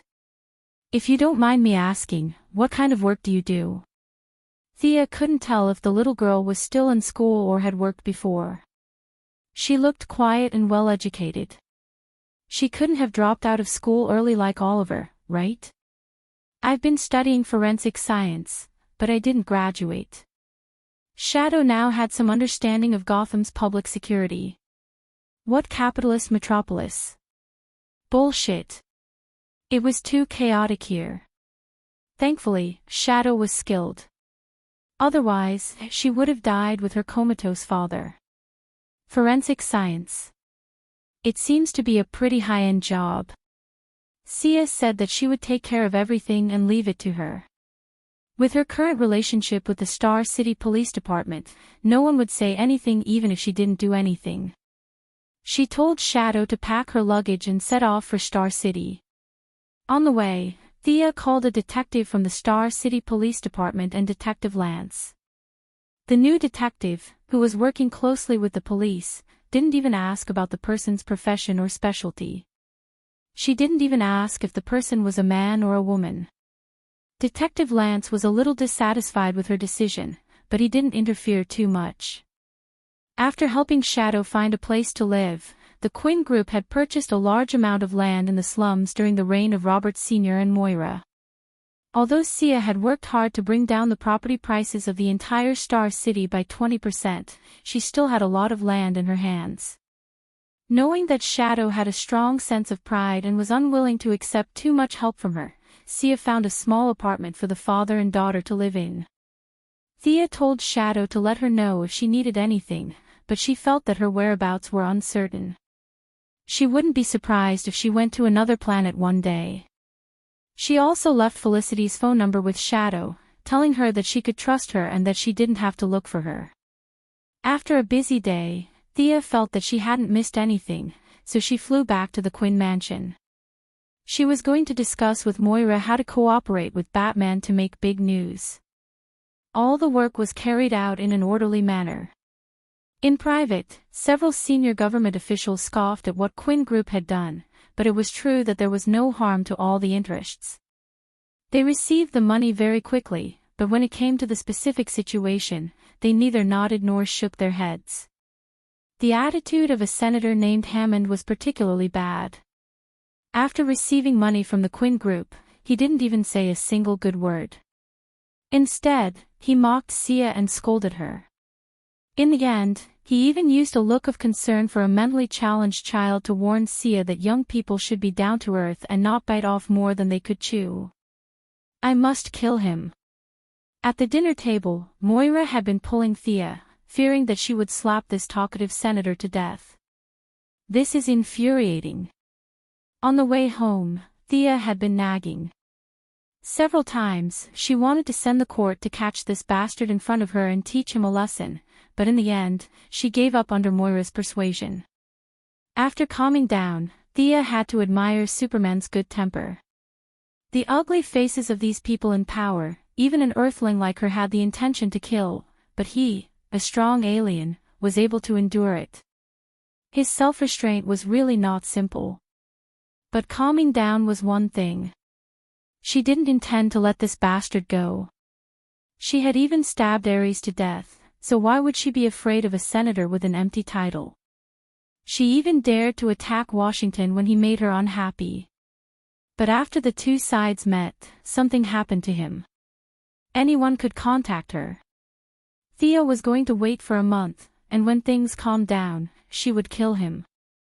She wrote down this person's name on the first page of the small black book, Senator Hammond of Seaside City, and wrote the date on the side. Don't do it now. Moira saw her writing action. If she wrote it down so solemnly on the first page, she definitely wasn't going to thank him.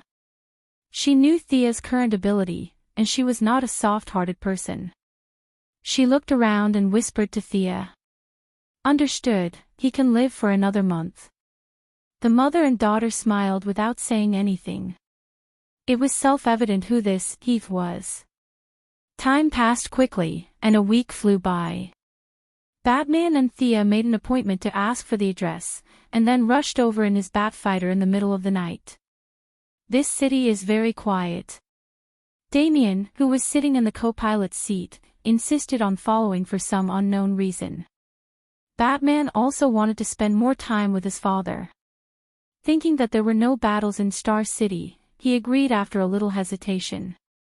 Now, facing his son's question, he did not know how to answer. There were not many fights here, let alone battles. Without comparison, there would be no harm.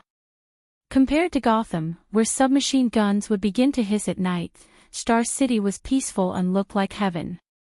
Was the difference that big? There were millions of people in Star City, but it was really peaceful here. Although Batman had flown through the city in a fighter jet, there were no violent scenes of robbery or murder in the city. Since there were no criminals, there was no need for a superhero, right? Soon, they arrived at Thea and Felicity's secret base. When they met, Batman could not wait to ask, "Your city is really great, what's the secret?" When Thea understood his question, she was a little speechless. What secret was there? The large gangs were all under Malcolm's control, and the few scattered gangs were not a threat at all. The rest of the unemployed were sent back to work, and the active ones were sent to other cities. After working hard for a day, they went to bed early.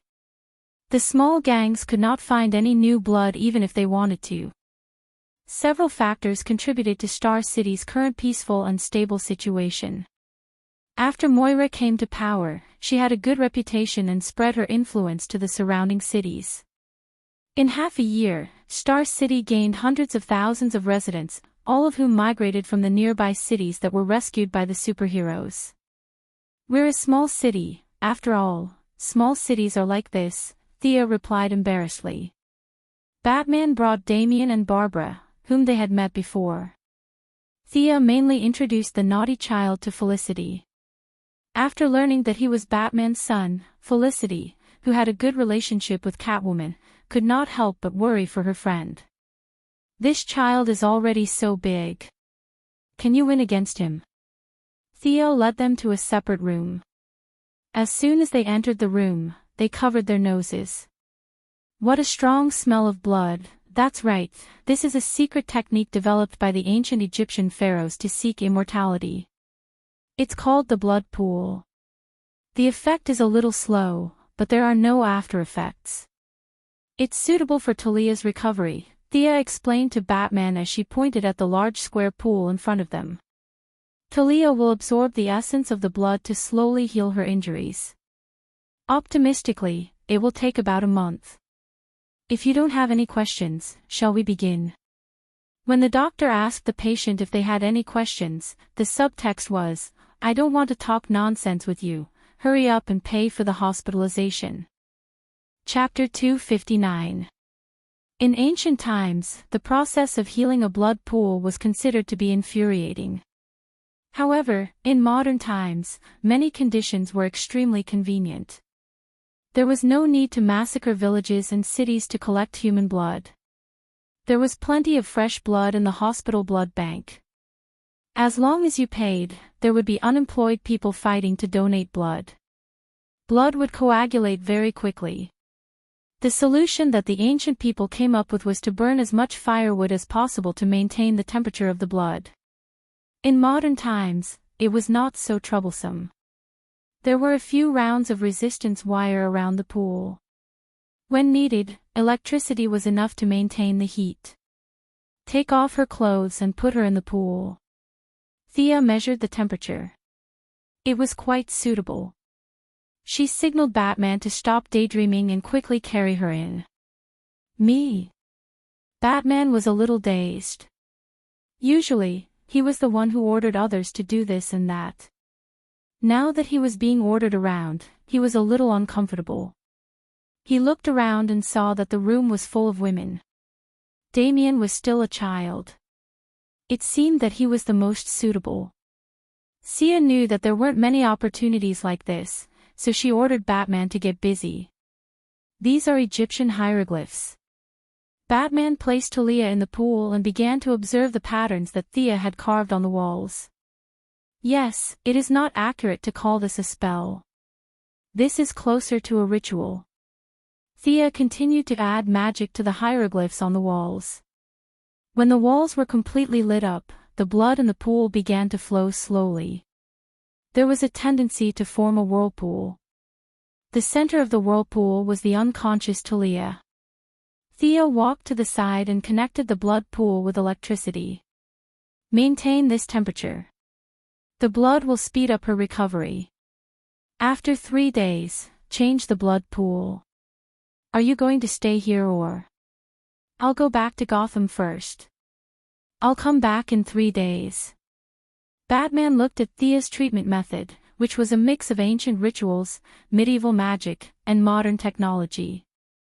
No matter how he looked at it, he felt that it was very strange. However, Talia's expression was indeed much more relaxed. He was secretly relieved. Leaving Barbara and Damien behind, he returned to Gotham alone. Bruce, I don't know if I'm old and deaf, but you want me to build some temple in Turkey in the name of you and Wayne Group. The old black man, Lucius Fox, looked at Bruce Wayne, who was sitting in the president's office with his mouth wide open. You're right, old man. Bruce took off his bat suit and came to Wayne Enterprises in a suit. His face twitched a little, but as a man of his word, he had to do what he promised. It had been a week since Thea started treating Talia, and he could tell that Talia was gradually recovering. 2 days ago, when Talia woke up, the family of 3 even said a few words. He owed them too many favors. Even if he originally intended to be perfunctory, now he had to treat it as his own business. Thea had already opened up a channel in Turkey, and the politicians in Turkey were all smiles after receiving a huge reward. They couldn't wait to get as much as they could from this act of destroying the country's reputation and fattening their own pockets. The prime minister in charge of the government still had a bit of patriotism. After receiving a promise that they wouldn't station troops or build a secret base, he tacitly agreed to this action. In short, you can publicize it with great fanfare, but our government won't see or hear it. Whatever you do has nothing to do with us. With the local government settled, the only thing left to settle was how to persuade the American government to take charge of this matter under the premise of Bruce being a target. With Batman's highest IQ on Earth, he could imagine how much criticism he would attract once he made a move. However, when he saw Barbara, who could run and jump, old Gordon, who was full of smiles, and the mother and son who stayed in Star City every day, he felt that this was nothing. Isn't it just sacrificing a little face? I have plenty. Having made up his mind, Batman immediately changed into a suit and came to Wayne Enterprises. He looked for his old partner, Lucius Fox, to discuss the details of this matter. Is there a new type of energy buried under that place? The old man asked in a low voice. No. Bruce Wayne shook his head. It was just a piece of stone. Unless the stone could generate electricity, he couldn't see any energy source there. Then there's some kind of weapon that can destroy the world. Something like an ancient weapon. The old man thought of his hidden profession and automatically filled in the gaps in his mind. I'm sorry, I've used 3 types of radiation and 2 types of spectra to investigate. There's nothing there. Bruce was speechless. Did you think I didn't think of it? He had tested all the technological methods on Earth, and it was just a piece of wasteland with only a few tens of thousands of tourists every year. The old man touched his head. This isn't it, that isn't it. Are you trying to make fun of me by coming to my office so early in the morning? Even if you're the boss, I'll still spit at you. Bruce could see his dissatisfaction. Talia and the old man had been on bad terms back then. He had kept Talia and her mother a secret and only explained what had happened to Gordon and his daughter. Lucius also knew what had happened to Gordon. Now that he knew that his daughter was safe and sound, he couldn't help but feel happy for him.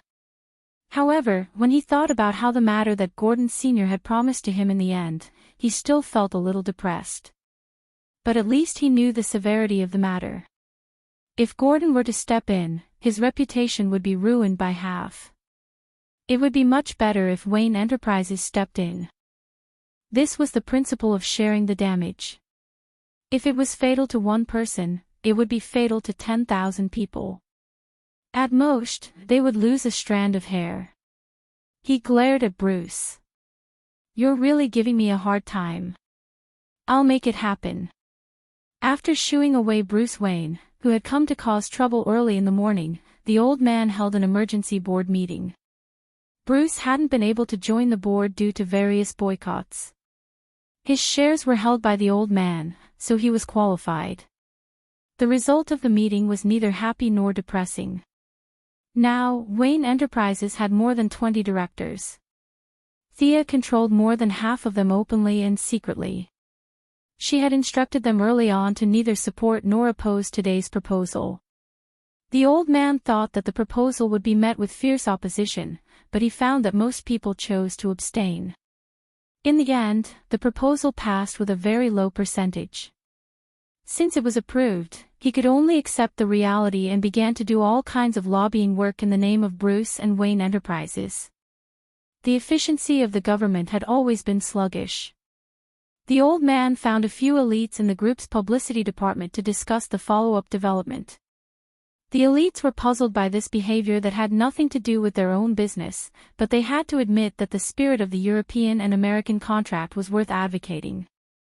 They didn't waste any time. Since they were paid, they would think of a solution for you. Not to mention destroying a temple, they would even help you destroy Mars. Needless to say, the more people there were, the more firewood there would be. The few of them finally came up with a set of somewhat radical but effective publicity strategies. Chapter 260. Spread the news that we're going to push all 8 miracles together. Then cancel 7 and push only 1.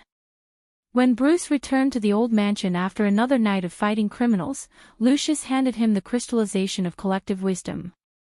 Being proficient in psychology, he could understand the wisdom contained in this. The plan was very good and had a high chance of success.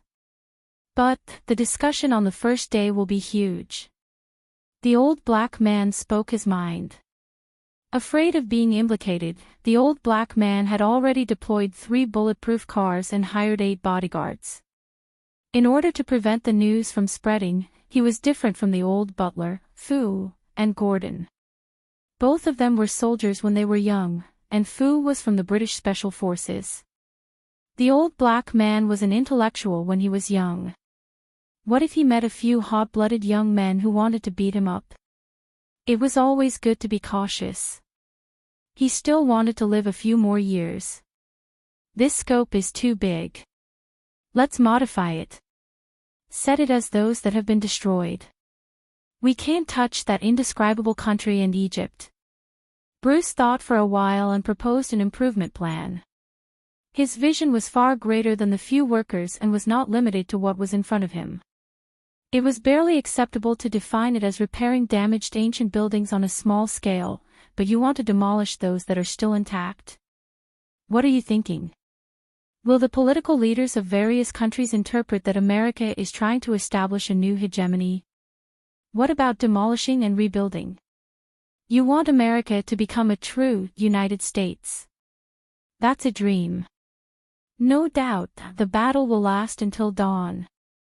When World War III starts, we'll drop 100 nuclear bombs first. The old black man was also frightened by the scene he described. He made up his mind to send the elite who gave the suggestion to the cleaning department when he returned. It was useless for anyone to plead for mercy.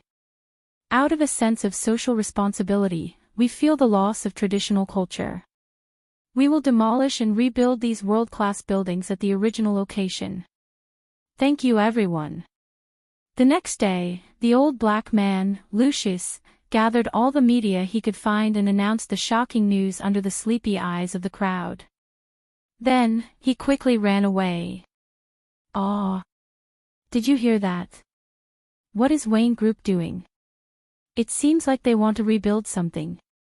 Let me listen to your voice recorder." After Lucius left, the entire press conference fell into a strange atmosphere. The reporters were inquiring about the news from each other. Initially, they were whispering, but in the end, they all converged into one voice. F*CK, F*CK, F*CK. Wayne Corporation was going to make big news. When Bruce Wayne's feat was first revealed by the media, the public didn't believe it. The 8 wonders of the world had stood tall for so many years. Who would be so bored as to want to rebuild them? Wouldn't that be crazy? Everyone thought that it was a ridiculous move by the Gotham playboy to attract attention because he had nothing better to do. However, as Wayne Enterprises continued to hold briefings, they surveyed the land today and solicited ancient architectural designers from all over the world tomorrow. Only then did everyone realize that Bruce Wayne was serious this time. Like a stone that stirred up 1,000 ripples, the entire society started a heated discussion about this matter. As a young American with no heritage, this move was akin to spreading martial arts across the world, destroying the heritage of all countries with historical culture and pulling everyone to the same level. Many rebellious youths, who had been brainwashed by liberal democratic ideology, shouted loudly in support of Bruce Wayne in front of the cameras of the major media outlets. That was their idol. In the blind pursuit of these people, several high-tech products of Wayne Enterprises were almost sold out, and even the company's stock price rose slightly. Most of the domestic politicians in the United States felt that this matter had nothing to do with them and neither supported nor opposed it.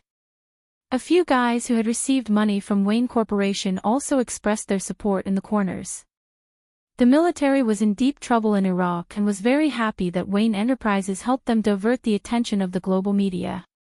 A general named Ryan even publicly expressed his support. Compared to the tepid reaction in the United States, it was much more intense abroad. The British, who had a traditional relationship with the United States across the sea, thought that this was another test by the Americans to abandon their traditions and forget their ancestors. The Prime Minister, who was from the Conservative Party, scolded Bruce Wayne by name for 15 minutes in a televised speech. Even Amanda Waller, who was training Oliver as an agent in Hong Kong, was alarmed. She had just sent her subordinates to receive the clown girl. In fact, she wanted the clown more, but Batman's attitude was extremely tough. They could talk about anything else, but the clown girl would never be given to her. The two sides almost fell out because of this. Amanda was very upset. She thought that Batman would stop for a few days, but when this big news reached her ears, she was still shocked, speechless. Her first reaction was that Batman was crazy. Not the kind of crazy that was used as a modifier, but really crazy. But after gathering the information from all sides, she found that he was just like a normal person and didn't do anything antisocial or anti-human. It doesn't make sense. Why would Bruce do this kind of thing? Could it be a split personality? She instructed her subordinates to investigate. She investigated carefully and went through all the information behind the scenes. Amanda didn't believe that Batman had nothing to do and was so free that he would make fun of people all over the world. The Heaven's Eye Society's intelligence network was built with a lot of money. As the top management deliberately suppressed Steve Trevor's power, more and more resources were concentrated in Amanda Waller's hands. A task force that was good at dealing with intelligence was busy for a day and finally sent the behind-the-scenes results to Amanda's desk. Wayne Corporation was the one who pushed this in the first place.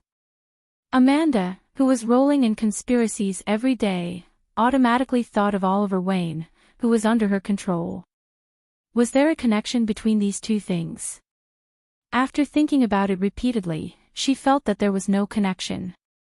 She had accidentally found Oliver Wayne, and the Wayne family shouldn't have known that he was still alive. Then, this matter was pushed by Thea Wayne, who had a good personal relationship with Batman. Amanda didn't sleep for a night, and she couldn't figure out the purpose of Thea building the temple. Batman was such an unruly person, how could he be the scapegoat? There must be some inside story that she didn't know. She continued to investigate. This time, it was not easy to investigate. His subordinates busied themselves for half a month before they accidentally captured a picture of Sia shopping with a few women. A sharp-eyed agent spotted the red-haired Barbara, and only then did they roughly connect the dots. The paralyzed Barbara Gordon has been cured. How was she cured? Amanda looked at the investigation results and still wasn't satisfied. She asked her subordinates with an unfriendly expression. Her subordinates pushed the blame to each other. They didn't know either. Barbara was either in Star City or Gotham. They couldn't forcefully kidnap her and force her to spit out half a liter of true water and ask her how she was cured. First of all, Barbara wasn't weak. If they didn't send a standard combat team, they wouldn't be able to take her down. Also, they were government employees, not gang members. They gave up the generous salary of a large corporation to work for the government because of the justice in their hearts. They wouldn't use violent means to deal with a hero of justice. Chapter 261. Amanda felt that her subordinates weren't good enough. What she needed were obedient subordinates, not these hot-blooded and patriotic young men. The idea of forming an unscrupulous team to do things that the Sky's Eye Society wouldn't be able to do kept lingering in her mind. No, it wasn't time yet. Amanda felt that the thugs she had detained were far from enough to gain the support of the government. She still needed someone powerful to ensure that the thugs wouldn't rebel. Everything had to be planned. Although she didn't have much hope for the results, Amanda still instructed her subordinates to do their best to investigate. Although Talia's injuries were recovering slowly, new changes could be seen every day. Barbara, who was nominally here to take care of her, naturally had more free time. She stayed in Thea's secret base every day and taught Felicity some computer science in her spare time. Felicity also began to show extraordinary talent in computer science. Her days were very comfortable. Thinking of the bullets raining down in Gotham, she felt like she was in another world. The girls felt uncomfortable cooped up in the house every day, so Thea suggested that they go out shopping. She felt that it would be less lively if there weren't enough people, so she invited Shadow, who had successfully entered the Star City police station, and Laurel Lance, who had nothing to do every day and was about to close down her law firm. Because of Shadow's work, Detective Lance wasn't happy that Thea randomly put people into the police station, but after seeing that it was such a gentle girl, he completely stopped complaining. Laurel came to the police station a few times to meet Detective Lance, and gradually got to know Shadow. As someone who knew everyone, Thea helped introduce the girls to each other. Actually, they knew most of the people in Star City. She mainly introduced Barbara Gordon from Gotham. They're chatting happily. Felicity walked behind Thea and Shadow, holding a large glass of Coke. She kept glancing at Barbara and Laurel, who were walking in front of her. They had clearly just met, but why did they hit it off so well? The little beauty Shadow nodded on the side. Her relationship with Laurel was lukewarm. She had always thought that Laurel was cold and aloof, but today it seemed that wasn't the case at all. Thea could only laugh and say that she didn't know either. Who knew that Barbara and Laurel would get along so well? However, their personalities were similar. They were both American women with a strong sense of justice. They were cheerful, optimistic, and idealistic. They were not like Felicity, who was more than a meter tall, or Thea, who was cunning, or Shadow, who was basically a foreigner. Barbara and Laurel had the same upbringing and education, so they had a lot of similar viewpoints. At first, the two women chatted with the other three for a while. Later, when they talked about their backgrounds, they realized that their backgrounds were almost the same. They came from divorced families, and both of them grew up under the wings of their upright sheriff fathers. A sense of identity formed between them, and they had more in common. Thea felt that if it wasn't for the fact that they were in the wrong era, the two of them would have already become sisters. "Is someone watching us?" Shadow whispered to Thea. Thea waved her hand, indicating that it was fine. The only person who followed Laurel around the Star City was her other brother, Tommy. However, Thea was still impressed by Shadow's keen senses. As an archer, keen intuition was essential. Yao Fei's training of his daughter was indeed commendable. "You all have great figures." The girls had been shopping for the whole day. They hadn't been robbed or killed. It was a luxury for Barbara to be able to shop so smoothly. They sent the things they bought back to their respective residences. Felicity suggested that they do Pilates. Laurel looked at the girls' figures in the changing room and touched her belly. She couldn't help but sigh. Thea, Barbara, and Shadow had all gone through a lot of training. They didn't usually show it, but when they changed their clothes, it was obvious that they were different from ordinary citizens like Laurel. Thea's muscles were slightly more normal after being modified by divine power, but Shadow and Barbara had muscles.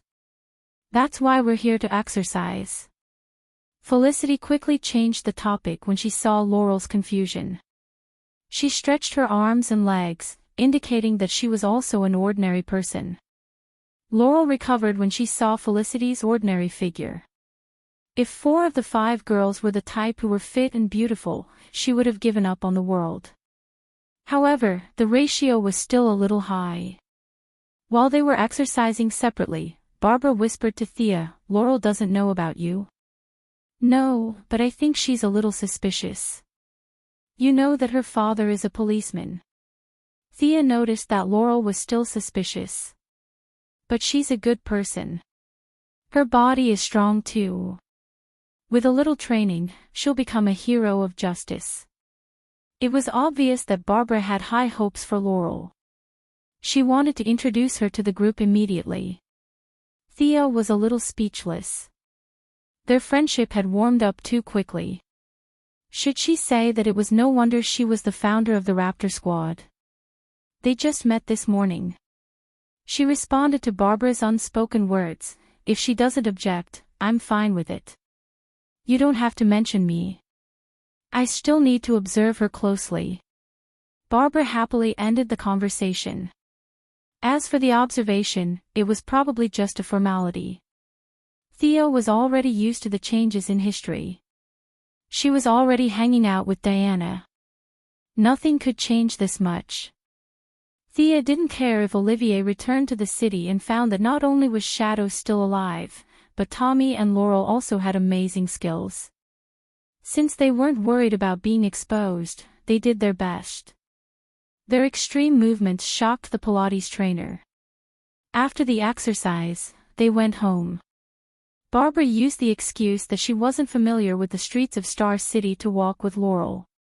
Why are you all so fit? Ordinary people can't do what you did just now. Laurel also felt that she had hit it off with Barbara, so she didn't mind that it was their first time meeting. She got straight to the point. You know that my father is Jim Gordon, but you don't know my other identity. I'm Batgirl. Barbara said as she took out a long whip. She pointed it at a tree trunk not far away and exerted force. She broke a branch that was as thick as her arm. Then, she twisted her wrist and pulled the broken branch back. Barbara stared at Laurel with burning eyes. Now that you know who I am, do you have anything to say? She would be disappointed if Laurel showed any fear or contempt. However, the future Black Canary didn't disappoint her. Superhero. You're Batman's companion. Oh my God. Laurel covered her mouth in disbelief. But she soon realized another problem. Is Thea one too? I've known her for years. Chapter 262. Barbara smiled. Thea is a superhero just like Felicity. She might seem a little unreliable, but she's a great protector of the city, just like Batman.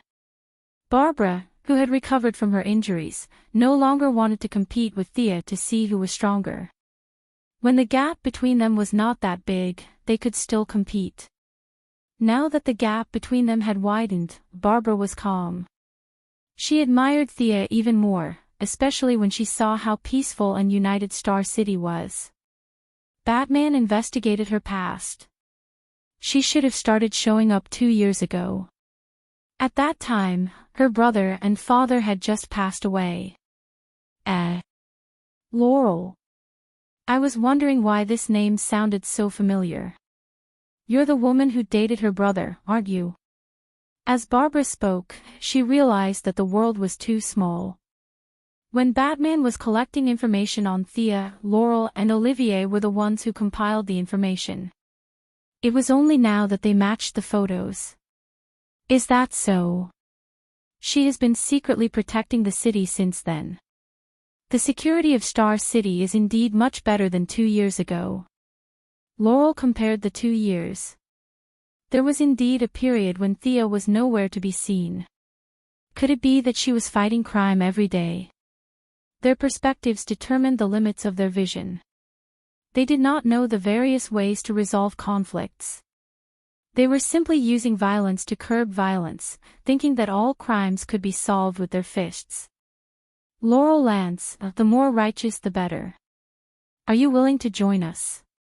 Of course I want to, but I don't have the strength. Laurel felt that she could not master the technique of wielding a whip well. Barbara thought for a moment. It seemed that Thea did not support or oppose this, so she would train her.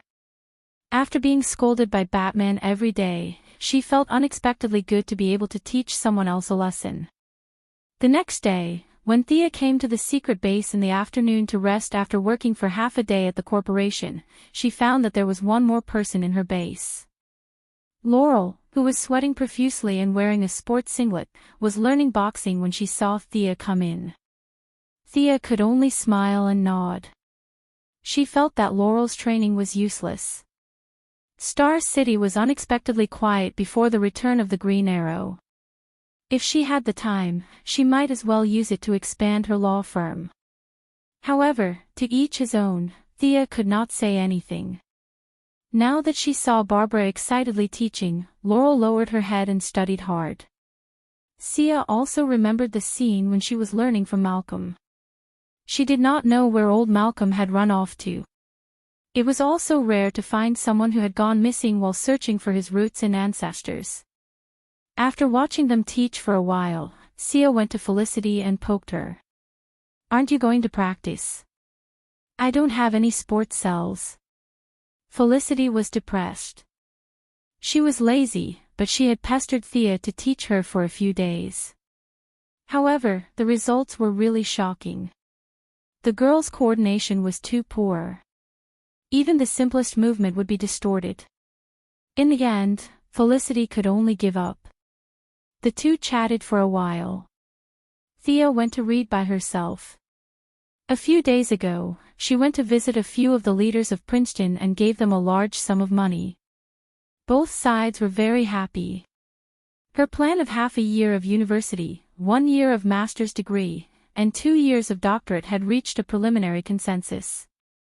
As long as her results were valid, the school would not stop her from getting a degree. Instead, they would publicize it. This was a good thing for both sides. Thea's memory had been strengthened by divine power. It had long surpassed the limits of humans. It was too easy for her to learn simple university courses in Europe and America. She did not have any doubts that she would graduate on time. As a public figure, it was not nice to wear the title of a high school graduate every day. Getting a doctorate was much more impressive. Time passed quickly. Thea occasionally went out to do some exercise. Felicity was focused on writing software for some unknown purpose. In the empty room, only the sound of Barbara beating Laurel could be heard. Slap. Stand up. Slap. Watch your feet. Slap. Too many flaws. Laurel's nose was bruised and her face was swollen. Thea gritted her teeth. Needless to say, this was the standard posture that Batman taught Robin and Barbara. It was simple and crude. There were not many fighting principles to be taught. Perhaps Americans were used to this kind of physical memory learning method. Thea was more and more grateful that it was her biological father who taught her. If it was a universal teaching method, she might not have been able to persevere. While she was pondering, she saw Barbara hit Laurel's face with the stick again. When Laurel stood up, blood dripped from her nose and dripped to the ground. "Are you okay?" Barbara asked. Laurel shook her head to show that she could still persevere. Seeing Thea not far away, Barbara motioned for her to treat her nose first. She then went to Thea with the stick in her hand. "How long do you think Laurel will be able to fight?" Barbara was also exhausted. She picked up a bottle of water and gulped it down. Thea was a little speechless. "You guys are too impatient. You learned the truth yesterday and practiced for a day today. You want to fight. Is there such a fast teaching method in the world?" Forgive me for being blunt, but she's still far from it. Thea was not afraid to tell the truth. After all, Laurel was related to Oliver and Tommy. If she was asked to fight criminals after a day of practice, it would be asking her to die. Thea would not agree. "You misunderstood me. I mean, do you have any auxiliary methods? Your Star City is too peaceful. I think Laurel needs some practical experience. You want her to go to Gotham. Will Batman agree?" Batman's standards for his companions could be described as harsh. Thea really did not think that Laurel could pass. Barbara's expression was a little gloomy. Dick left to be his Nightwing. I also want to find something to do. After this injury, I thought a lot. Some of what Dick said was right. If I stay under Batman's wing for a long time, I will never grow. I want to form my own team to fight criminals. Is this the prototype of the Raptor team? Thea nodded. She could see that the Nightwing still held an important place in Barbara's heart. However, Barbara was now able to listen to other people's opinions. She was no longer the hot-blooded girl who did things without thinking. This was also an improvement. She came to her for help instead of the more familiar Batman. This meant that she had made up her mind to fly alone. As Laurel's friend, she should help. As for Laurel's ability, it was easy to solve. She just needed to design a sonic device according to the original plot. If you want her to fight in a short time, I don't think it's difficult. Thea thought about the principle of the sonic device. She could definitely make it. Have you paid attention to Laurel's voice? Her voice is higher than normal people's. I can make her an audio amplifier that can send out ultrasonic waves to knock down enemies. What do you think? Thea said as she took out a pen and paper to draw a sketch for Barbara. Chapter 263. Barbara looked at Thea as if she was looking at a monster. I just mentioned it casually, and you came up with a plan in just 2 or 3 minutes. She then looked at the sketch Thea gave her. Although she wasn't as skilled in machining as Batman, she was still highly educated. After looking at it, she gave Thea a thumbs up. It wasn't difficult to make this small device. When Laurel was ready to go home after a day's training, Thea handed her a necklace. Do you see this blue device? You can press it and speak for 5 minutes. The chip inside will record your voice, and only you can use this device. When you shout with all your strength, the audio amplifier will emit your voice at least 10 times louder. That's about it. Thea explained the principle to Laurel in an orderly manner. This is for me. Do you mean I'm a superhero? Laurel was so excited that she almost jumped up. You have to finish your training. Otherwise, no matter what Barbara says, I won't let you go on a mission. Thea's words touched Laurel. Although her body was full of pain, she still hugged Thea tightly. You're really good to her. Is it because she's your brother's woman? Laurel went home to rest, and Barbara came to chat with Thea. She wanted to know more about her new teammate. Maybe. Thea didn't say much. Sometimes, she envied girls like Barbara and Laurel. They had dreams and drive, and once they found a goal, they would keep going. Thea wasn't as open-minded. She had too many concerns and too many considerations. She was working at full capacity every day, but she still felt that there were a lot of things to do and a lot of plans to complete. On the 3rd day after she helped Laurel make the equipment, her office was blocked by a 6-year-old child. Miss Thea, this child. The female assistant outside the office only saw a blur in her eyes before a child slipped in. She hurriedly ran over to apologize. The Quinn Group was currently the largest company in Star City. If she was fired, she wouldn't be able to find a new job. It's fine. I know this child. Thea waved her hand to dismiss her assistant. She looked at Damian Wayne helplessly. Did something happen to your mother? As the number of people in the secret base increased, Thea was afraid that it would affect Talia's treatment. Thus, she found a comfortable house in the slums for her and her son to live in. Talia had already recovered more than half of her combat strength, and a few of her subordinates had also arrived in Star City. Their safety was guaranteed. Thea always hurried over to activate the magic circle of the blood pool. She hadn't seen Damien for days. I want to hire you. The kid's words were shocking. Thea wanted to laugh, but when she saw Damien's serious face, she knew that he was serious. She stopped teasing him and asked, "What do you want to hire me for?" "My grandfather has been searching for traces of magic all his life. I don't want to be an ordinary person. I want to learn magic from you," Damien said to Thea seriously. His eyes were clear and pure. Thea got up and closed the door. She thought about her words and said, "Listen, Damian Wayne. Do you mean what you said? Isn't that what your grandfather or parents want?" The kid nodded solemnly. It seemed that she could make use of this kid. They were not related to each other. Thea valued the value of this person. Damien's value was much greater than he thought. However, Thea still had the principle of keeping her word. She would not lie to a kid. She wanted to see if Damien had the talent to learn magic. If he didn't have the talent, everything was just empty talk. Stand still. Don't move. Let me see if you have the talent to have a magic affinity. Thea summoned a light ball next to Damien's nervous face. She looked at it and shook her head. There was no light element. She summoned the 4 elements of earth, fire, water, and wind. Although Thea did not have the earth and water elements, she could still do it by simulating magic. Among the 4 main elements, only the earth element had a slight fluctuation, but it was not strong.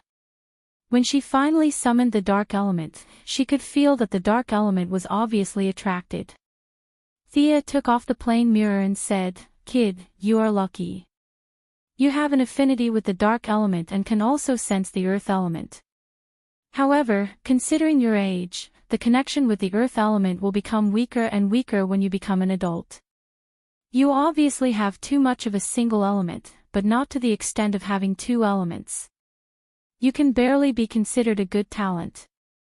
Damien was relieved when he heard this. He was not stupid. When the 5 light balls did not respond, he almost lost hope. Fortunately, he proved that he was not useless. Thea silently looked at Damien, who was clenching his fists. This kid's talent was not bad. Old Ma and Tommy could not even sense a trace of magic. He had the blood of Batman and Ninja Master. The dark element in his body was obviously more than other elements. Considering the 2's personalities, habits, and other factors, this result was expected. Thea did not want to appear too proactive. She lazily lay on the chair and said slowly, "Tell me, what kind of reward can you pay? Do you think this is Hogwarts, where you can come and learn as long as you pay?" "I am willing to pay any reward." It could be seen that the young Damien had thought about this question many times. His answer was resolute and decisive. After waiting for 10 minutes, just when Damien was wondering if Thea had fallen asleep, Thea slowly stood up and said, "Young man who thirsts for power, I don't want your money, let alone your life or soul. My reward is very simple." Thea stared into Damien's eyes and said, "I want ninja masters." Damien's little face instantly tensed up, waiting for her to continue. "I want Ninja Master's sword." "Ah!" Damien was shocked by her heavy breathing. He thought she wanted Ninja Master's life or something, but in the end, she only wanted a sword. "Judging from your expression, you have seen it before." "That's great. Give me the sword. I don't care what means you use, whether it's stealing, robbing, or begging with your mouth, it doesn't matter. Once the sword is in my hands, I will teach you magic." Thea dragged Damien, who was still in a daze, out of the office. "My words are as simple as that. You can go wherever you want." After saying that, she ignored Damien and walked away.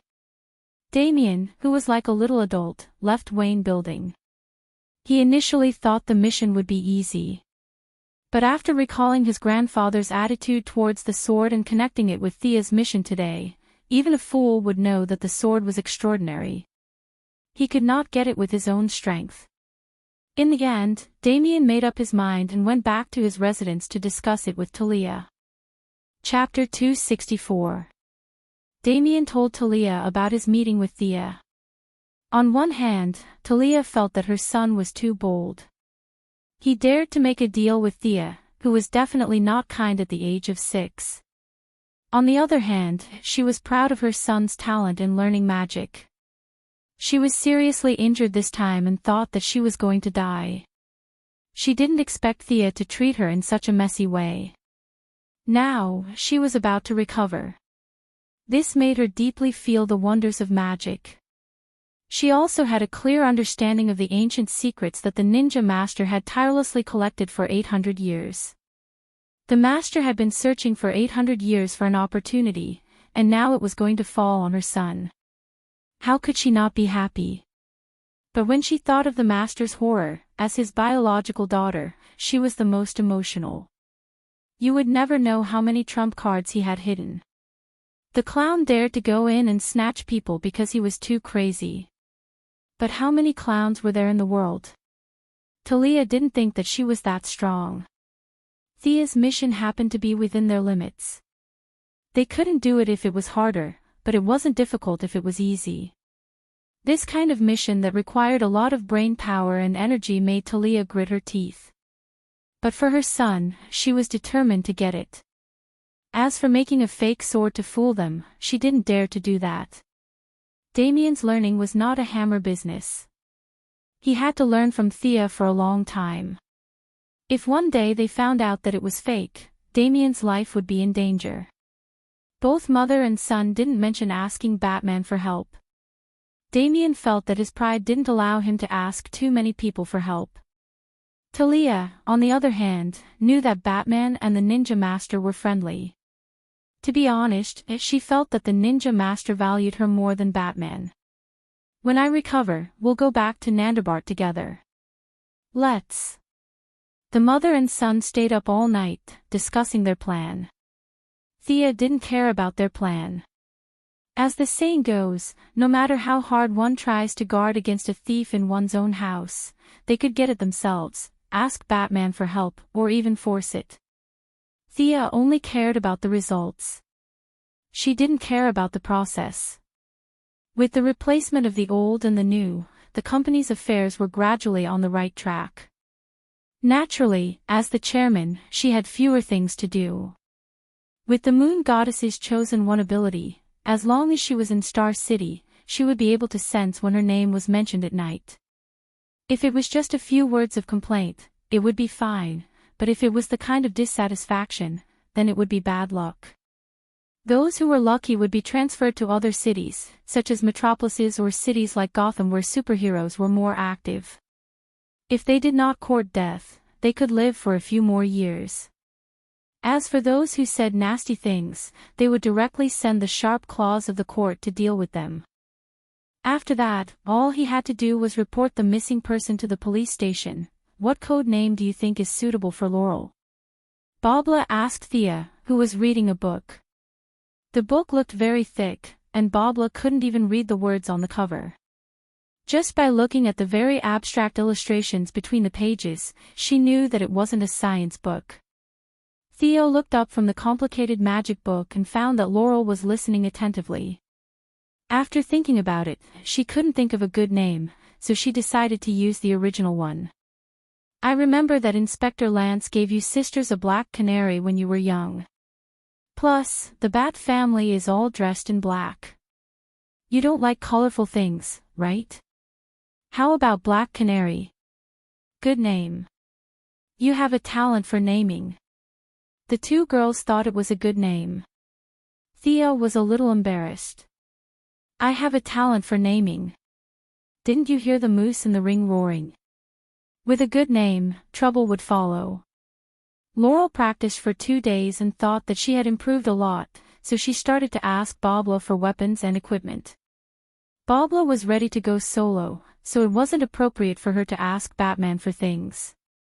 It just so happened that there was a rich and resourceful person in front of him, so the task of making weapons and equipment was given to her.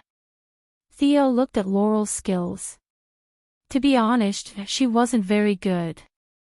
Although Thea's current targets were non-humans, and she didn't care about ordinary criminals, with Laurel's current skills, there was an 80% chance that she would die in her first battle. After all, Laurel had known Laurel since they were young, and with her 2 unlucky brothers, she couldn't just watch Laurel get shot to death. Thea followed Wayne Enterprises' Kevlar bulletproof vest and made a combat suit for Laurel. It was black and could defend against pistols and sharp piercings. As for the weapons, it was unknown whether it was Laurel's own choice, or Babla wanted to make a female version of Robin to commemorate her lost love, but Laurel's weapon of choice was also a pair of sticks. A month with a rod, a year with a saber, and a lifetime with a gun. This was not a bad choice. Sia now had some understanding of the impatience of these 2 female heroes. All choices were made quickly, the faster the better. Thea felt that they could even learn the female version of the Sunflower Manual. In the original plot, Laurel seemed to have been taught by Talia's sister, Nissa, for a few days. When she had nothing to do, she would use 2 sticks to follow Green Arrow. Other heroes who used sticks were skilled in martial arts because of the principle of not killing, but Laurel didn't know any other weapons. Considering her physical fitness, it was most suitable for her to learn Slade's Kali martial arts. Unfortunately, Thea didn't know this set of martial arts. In fact, even if she did, she didn't have the patience to teach. Try these 2 sticks. Thea called Laurel to try out the weapons. She explained while watching Laurel waving the sticks, 2 sticks made of nickel-chromium alloy, 80 centimeters long. 2 sticks can be combined into a long stick. Considering your lack of killing power, I added a discharge function to the metal stick. There's a button on the handle. Don't worry, you'll only faint. You won't die. These saintly people were too hard to please. She had to think about how to prevent them from killing at all times. Thea gave Laurel accessories, armor, and weapons, and collected a full set of graduation equipment. She didn't care about Laurel anymore and went to find a place to level up. If she died again, it would be her fate. Heifer, who had accompanied her for 3 months, naturally wouldn't forget that the Quinn Corporation had published a newspaper looking for civil engineering experts to build the maze. There were no restrictions on qualifications or professions. If it was any other time, the news media wouldn't let go of such a deviant thing.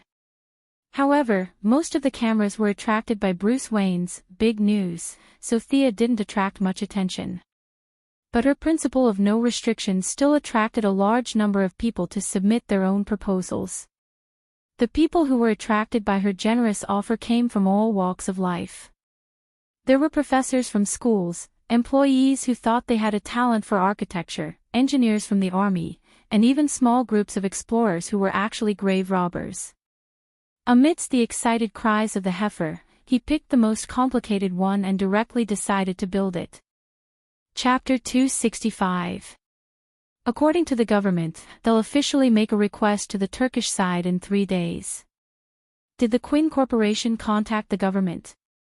No, I don't know what's going on either. I just feel like the government has suddenly become very proactive. Thea was currently video chatting with Batman.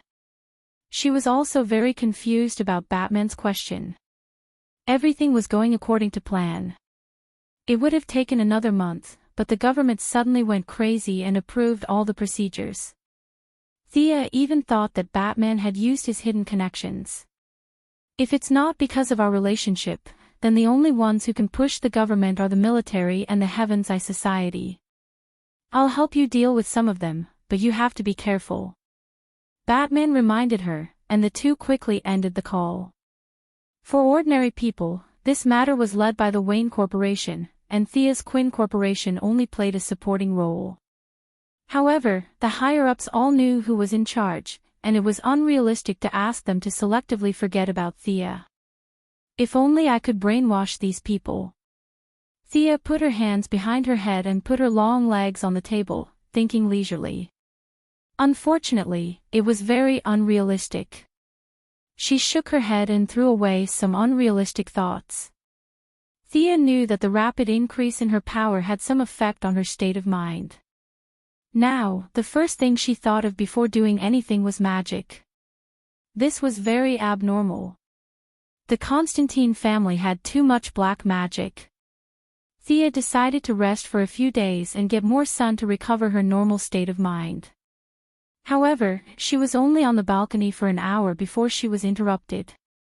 Commander Lyra, long time no see. Thea helplessly greeted Lyra Michaels, who was dressed in a black suit and black pants. Lyra's appearance explained a lot. Thea also understood that the Heaven's Eye Society was most likely helping her to get rid of the government's obstacles. However, since they were trying to curry favor for no reason, she could only listen to what they wanted. Amanda wants to see you. At this time, Lyra was no longer as naive as before. Her mature style was gradually replaced by the strict style of carrying out orders. After a few simple words, she stated her purpose. She's quite arrogant. Thea was dissatisfied with the way she ordered her around like a subordinate, but she quickly suppressed her dissatisfaction. She was still a quasi-ally with Amanda, and it was not worth it to make enemies for the sake of reputation. Since Thea had not decided what to do today, she might as well meet her. Where do we meet? Seaside City. Our plane is just down there. Thea's eyes, let's go. The distance between Star City and Seaside City wasn't close. The Heaven's Eye Society's plane took more than an hour to reach this seaside city. On the way, Sia had already recalled that if it was not the same name, this should be the hometown of Green Lantern. After Thea and the plane, Thea's eyes the scenery. Thea sighed. The buildings along the way were in good condition, and the citizens were in good spirits. She could tell that the Green Lantern had not appeared yet. The scale of Seaside City was similar to that of Star City.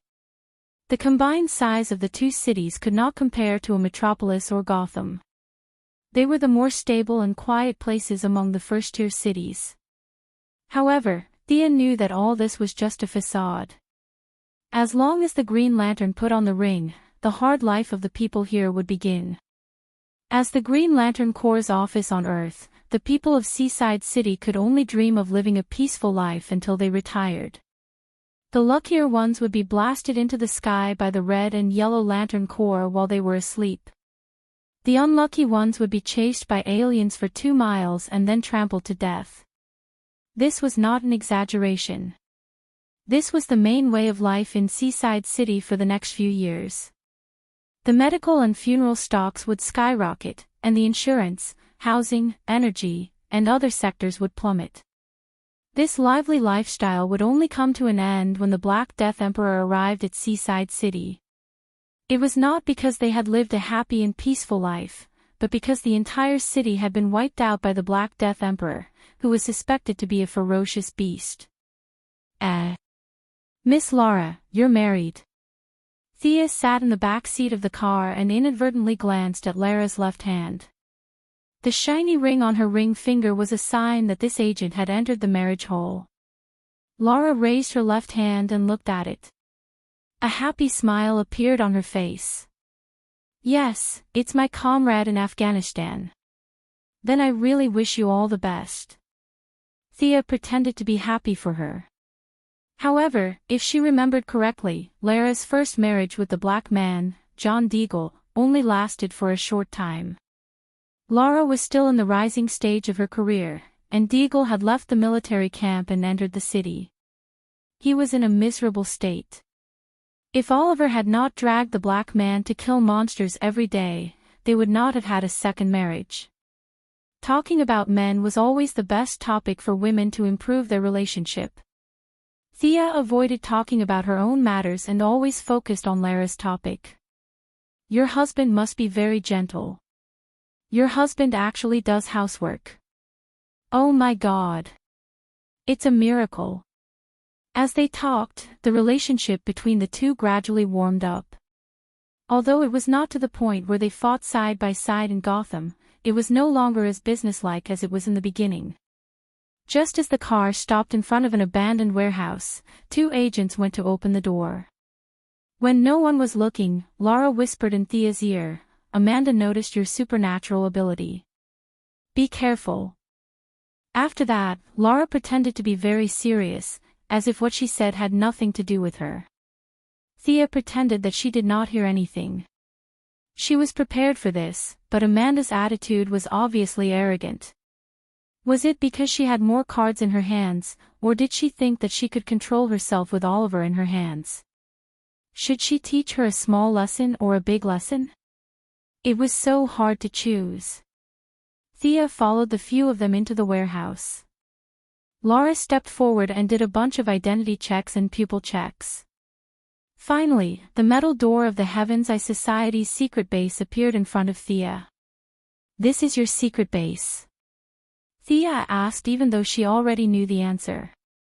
How much money did these people waste from the taxpayers? Just the 2.5 meters tall and 1/2 meter thick metal door alone was worth more than all the equipment in her secret base combined. Should she rebuild it or modify it? After seeing the Bat Cave and their base, Thea felt that the base in Star City was too shabby. This is Seaside City's base number 3, Laura explained with a normal expression. Thea opened her mouth slightly. What did that mean? It was so luxurious, but it was only number 3. Did that mean that there were at least 2 more bases in Seaside City?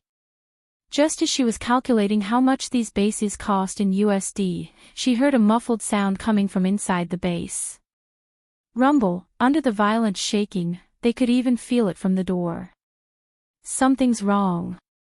Laura and the 2 agents pulled out their guns and rushed in. Chapter 266. Thea followed them into the building unhurriedly. Although her pace was slow, it was exactly the same as their running speed. She wanted to use the Eye of Horus to see what was going on inside, but she didn't know what the interior of the building was made of. The walls, furnishings, and metal doors greatly obstructed her view.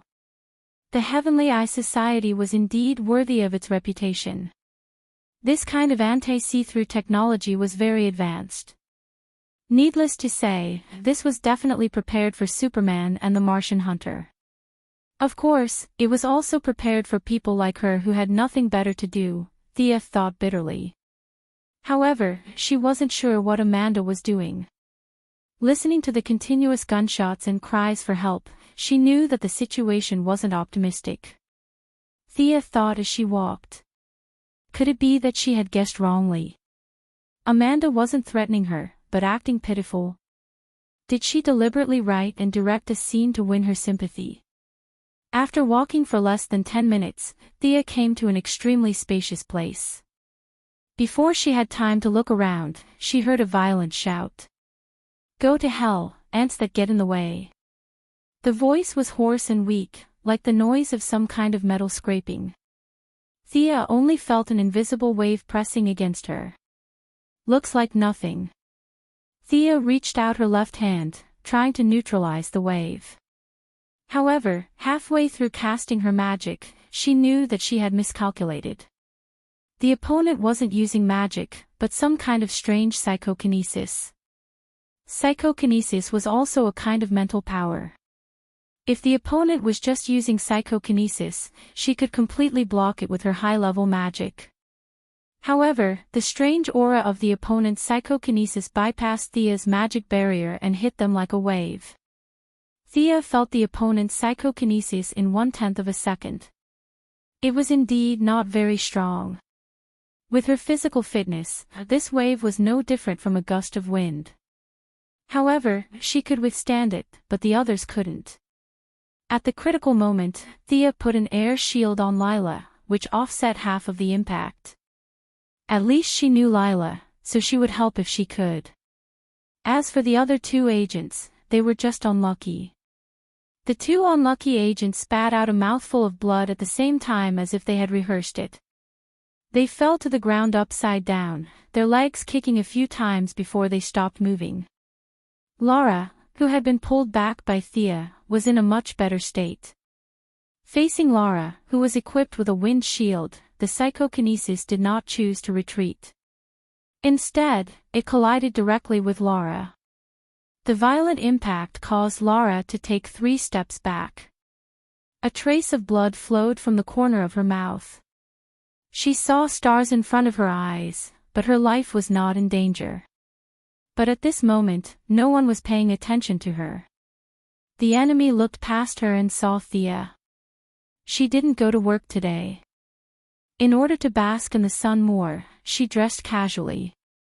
Her long hair was tied into a single ponytail.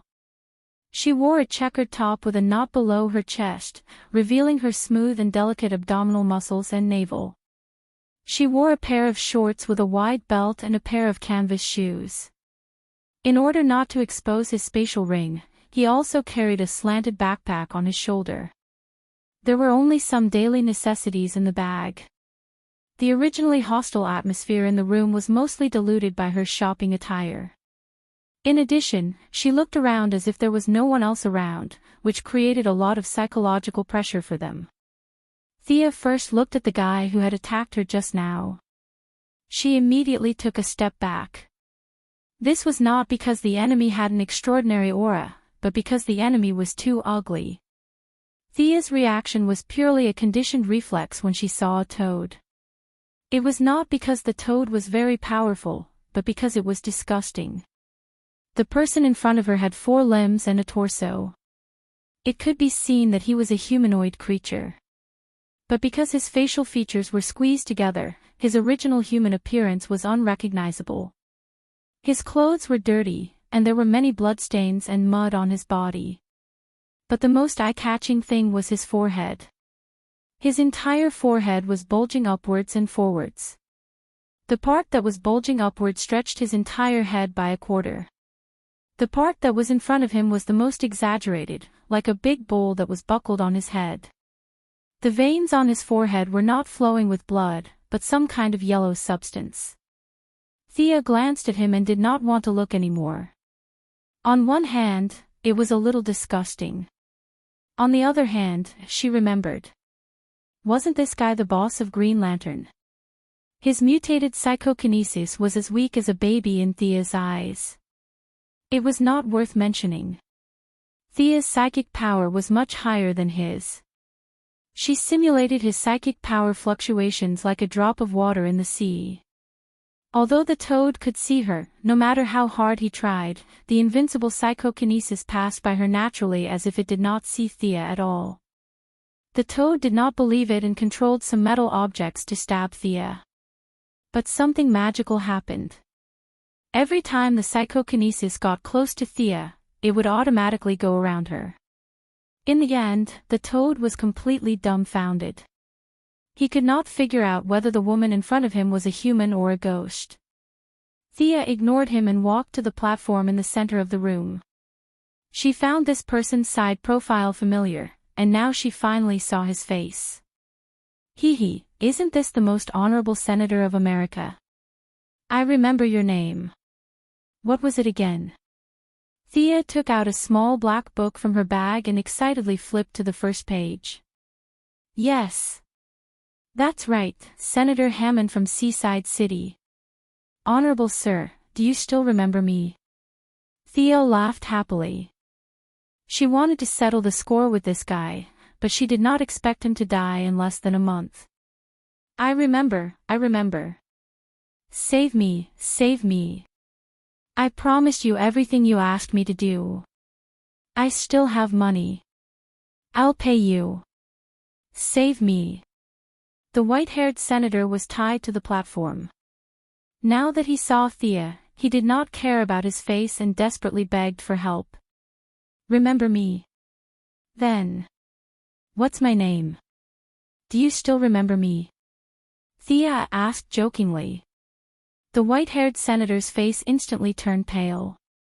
He stammered, Your name is... Ryan, it's all right. You remember my surname, but I'm afraid a honorable sir like you can't be bothered to remember my name. Hey, that guy over there in a daze. You guys can continue playing. Thea was tired of this guy who pretended to be innocent. She saw the toad staring at the white-haired senator. You two have a grudge, right? I remember you two are father and son. What a family of weirdos. You guys can continue. Commander Amanda, I heard you were looking for me. Theo looked around and finally found Amanda Waller on the ceiling. The iron-blooded commander's image was not good at all. She was stuck to the tempered glass of the ceiling with her arms and legs spread out. Thea flew into the air and wanted to talk to her, but she realized that her face was pressed against the glass by psychokinesis. She could only fly half a circle to the other side and pretend to listen seriously.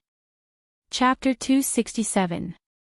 It was fine to express one's dissatisfaction appropriately, but going too far was just as bad as not going far enough. Thea removed the psychokinesis control on Amanda and used a ball of mana to bring her to the ground. Looking at Amanda's high heels and short skirt, she was once an elite special forces soldier. However, after many years of administrative work, it was hard to say how much of her previous foundation was left. Now that she was more than 5 meters above the ground, Thea was afraid that she would sprain her ankle. However, Amanda did not appreciate it at all. She used her chin to point at Toad, who was cutting Senator Hammond's body with a small knife, and asked, "Can you deal with this guy?" Thea looked at it. "I need some time." After saying that, she stopped moving. Toads were unbeatable in the eyes of ordinary people, but to her, they were not much more difficult to deal with than the clown girl. It was still on a different level. However, she did not immediately rush over to knock Toad out and take him away. She was still waiting. She was waiting for Senator Hammond to breathe his last. Looking at Toad cutting his own father's body left and right, Thea felt all sorts of pleasure. At the same time, she could also intimidate Amanda. It was better not to play with fire. No one was more foolish than the other. Amanda saw that Thea did not move and thought about the conversation between Thea and Senator Hammond. Their last interaction was probably not positive. However, good luck was still on her side. Fortunately, she called Thea over today. Otherwise, if Toad showed his might, she, Amanda, would not be able to keep her life. That feeling of powerlessness was even heavier when she heard Senator Hammond's screams. After waiting for 3 minutes, Thea took a glance. Very good, the senator had breathed his last. It was time for her to finish her work. Although Toad's psychokinesis technique was extremely crude, Thea could not use her psychokinesis to control him. She could only use physical means. For the time being, she did not want to expose the existence of the space ring. She wanted to find a weapon in the room and quickly take down Toad. "Is it okay if I kill this guy?" Thea asked Amanda softly. "If you can capture him alive, it's best if you can. This guy's psychokinesis is very strong. Even if I knock him out, do you have any means to control him?" Amanda felt that she finally had a chance to save some face. The Heaven's Eye Society's foundation is beyond your imagination. Thea nodded and didn't say anything. She had just noticed that Amanda had a small device that was similar to a mind control device. After all, it wasn't 1918 now. Human science and technology were developing every day, especially in this world where black technology was everywhere. It wasn't unusual for there to be some small tricks that could be used against mind control. The Toad didn't give up on trying to teach her a lesson. It was as if he was practicing a qigong. Wave after wave of psychokinesis surged toward her, but Thea easily dispelled it. This thing is not bad. Thea picked up a long rope from the ground. She had learned how to use a noose from Diana on Paradise Island, and she had practiced it when she had nothing to do in that small village. Although she wasn't as good as Diana, it was still a piece of cake for her to deal with this Toad. The Toad didn't dodge the noose that was coming for his neck. Or rather, he couldn't dodge it even if he wanted to. Thea wrapped the noose around his thick neck and pulled him up from the ground like she was pulling a carrot out of a carrot. Then, she swung her arm and slammed him against the wall. The wall of the Heaven's Eye Society was very thick. The Toad's 200-pound body didn't even shake the wall when he slammed against it. Disgusting. Theo looked at the yellow pus on the wall and felt a little nauseous. This guy was a female hero's natural enemy. In order to punish him for his disgusting appearance, she swung her arm and wrapped the noose around his neck. Then, she slammed him against the wall on both sides. At first, she could still hear the Toad's loud cries. However, after the Toad's fifth close contact with the wall, Thea realized that the psychokinesis in the room had completely disappeared. She knew that the Toad had probably fainted. "All right, this guy fainted. Why did you call me all the way here?"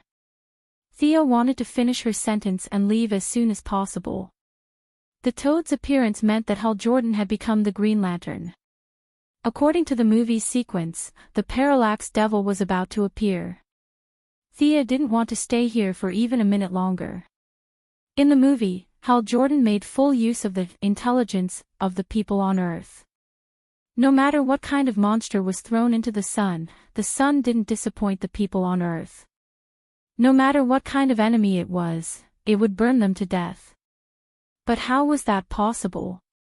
The Parallax Devil had destroyed countless galaxies and stars. Why would it be afraid of the sun? Now that she was in the real world, Thea was more willing to believe that there was a higher existence that defeated the Parallax Devil for some unknown reason. Otherwise, it would be more accurate to say that Hal Jordan, a Green Lantern recruit, defeated the Green Lantern Corps' nemesis for countless years. Damian Wayne could beat Merlin after learning magic for a day. Amanda's original plan was to use Oliver's information to suppress Thea. However, she couldn't understand Thea's current level of power, so she didn't dare to act rashly. She could only activate her backup plan. Although I don't know why you want to build a temple, we helped you with your relationship with the government. You admit that, right? But I just saved you. Don't tell me that the guy on the ground with a swollen head knocked himself into the wall and fainted. Amanda's attitude was showing signs of softening. Thea's tone naturally softened as well. The two of them joked amiably as if nothing had happened. Amanda smiled. Her black skin made her big white teeth look even more prominent. You saved me for a private matter. I used the name of the Heavens Eye Society to help you. This is official business. I'll compensate you for your private matters in the future. Compensate my ass. Thea calculated the time. Based on what she said, Oliver must be in her hands now. She thought that she didn't know, so she had to pretend that she didn't know. Understanding the plot was troublesome. There were many things that she couldn't explain. The so-called compensation for her private matters was to hand Oliver over to her, right? Damn it. She saved her for nothing. Then what's the matter? Hasn't Batman been in close contact with you? Can't you look for him? Amanda was furious when she mentioned Batman. The Joker was the good-looking leader of Amanda's villains. He was smart, crazy, and had no superpowers. If the Joker was in her hands, her plan of forming a villainous team would be more than half complete. Unfortunately, Batman was stubborn. Amanda's call was useless. There was no room for negotiation when it came to the Joker. She couldn't tell Thea the truth that the Heavens Eye Society and Batman's negotiations had fallen through. She could only say, Batman has a lot of things to do recently. We think you're more free. Thea naturally didn't comment on this. What does it have to do with you? The president is also free. How dare you give him something to do? Then tell me the truth. Why did you ask me to come here? Thea felt that time was precious. She didn't want to waste time arguing with her. If it was easy, she would agree. If it was difficult, she would say that she couldn't do it. Chapter 268. Murphy's Law was very accurate at times. The more one feared trouble, the faster it would come. Just as Avatar opened his mouth to speak, a terrifying, huge, and vast mental power descended from the sky, crushing their consciousness in an instant. Avatar held on for a little while before fainting. Damn it. I should have fainted. Thea instinctively held on for a second, but now she regretted it. If she had fainted like Avatar, nothing would have happened. However, her weak resistance immediately aroused the other party's interest in her. As if it was toying with her, it began to increase the mental pressure exponentially. Thea felt that her mental power was like a small boat in a raging sea, while the other party was like a raging sea, sending out violent waves every second. She could only try her best to concentrate and face all kinds of unexpected situations. There were several times when Thea felt that her mental power had reached a dead end. She didn't dare to imagine the consequences of her consciousness entering a dead end. She could only rely on the persistence in her mind to return to clarity. She didn't know how long she had been under this mental attack. When she regained control of her body, she found herself half kneeling on the ground. Sweat had accumulated all over her body, and her clothes looked like they had been washed by water. However, she didn't have time to care about her clothes. She pushed her wet hair away from her forehead and looked straight ahead. Sure enough, the toad that was knocked out stood up again. Its swollen head was replaced by a blurry yellow light. The mental wave that caused her to be in such a sorry state came from there. Inspector Devil. It didn't seem like it. The Inspector Devil was born from the fear of all intelligent creatures. It was between formless and corporeal. It would choose its host strictly. The parallax monster that fused with its host was called the parallax demon. It wasn't that Thea looked down on the toad. Even if he begged to be its host, the Inspector Devil wouldn't take him seriously. If she remembered correctly, the toad was accidentally infected with some parallax demon cells when he was dissecting the body of the former Green Lantern. Perhaps someone could tell where the parallax monster's real body was, but Thea didn't know. The parallax demon was attracted by the toad's cells and was flying toward Earth. The yellow ball in front of her was obviously formed by the violent reproduction of the cells. As for whether it was the parallax monster or the parallax demon controlling it, Thea couldn't tell. Earthling, what are you looking at? You don't seem to be afraid of me.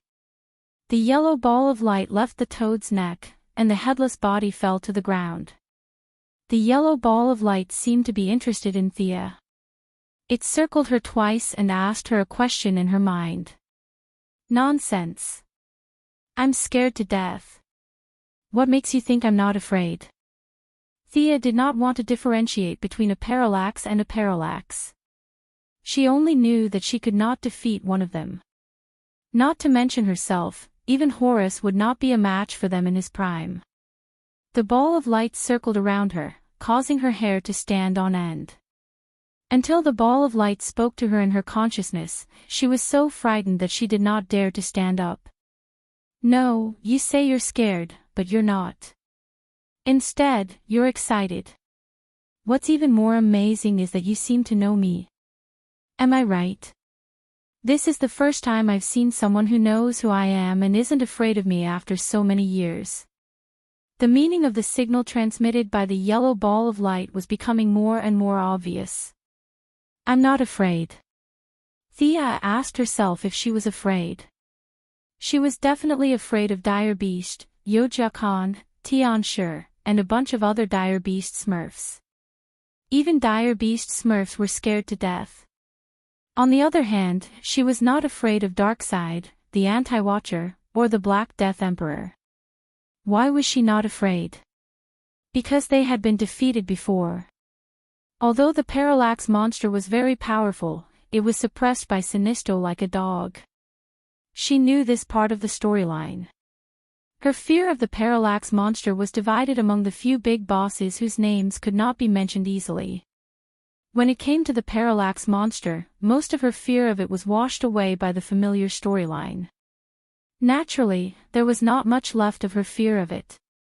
Sia did not know if her guess was right, but she slowly stood up and found that the whole world was more organized in front of her eyes.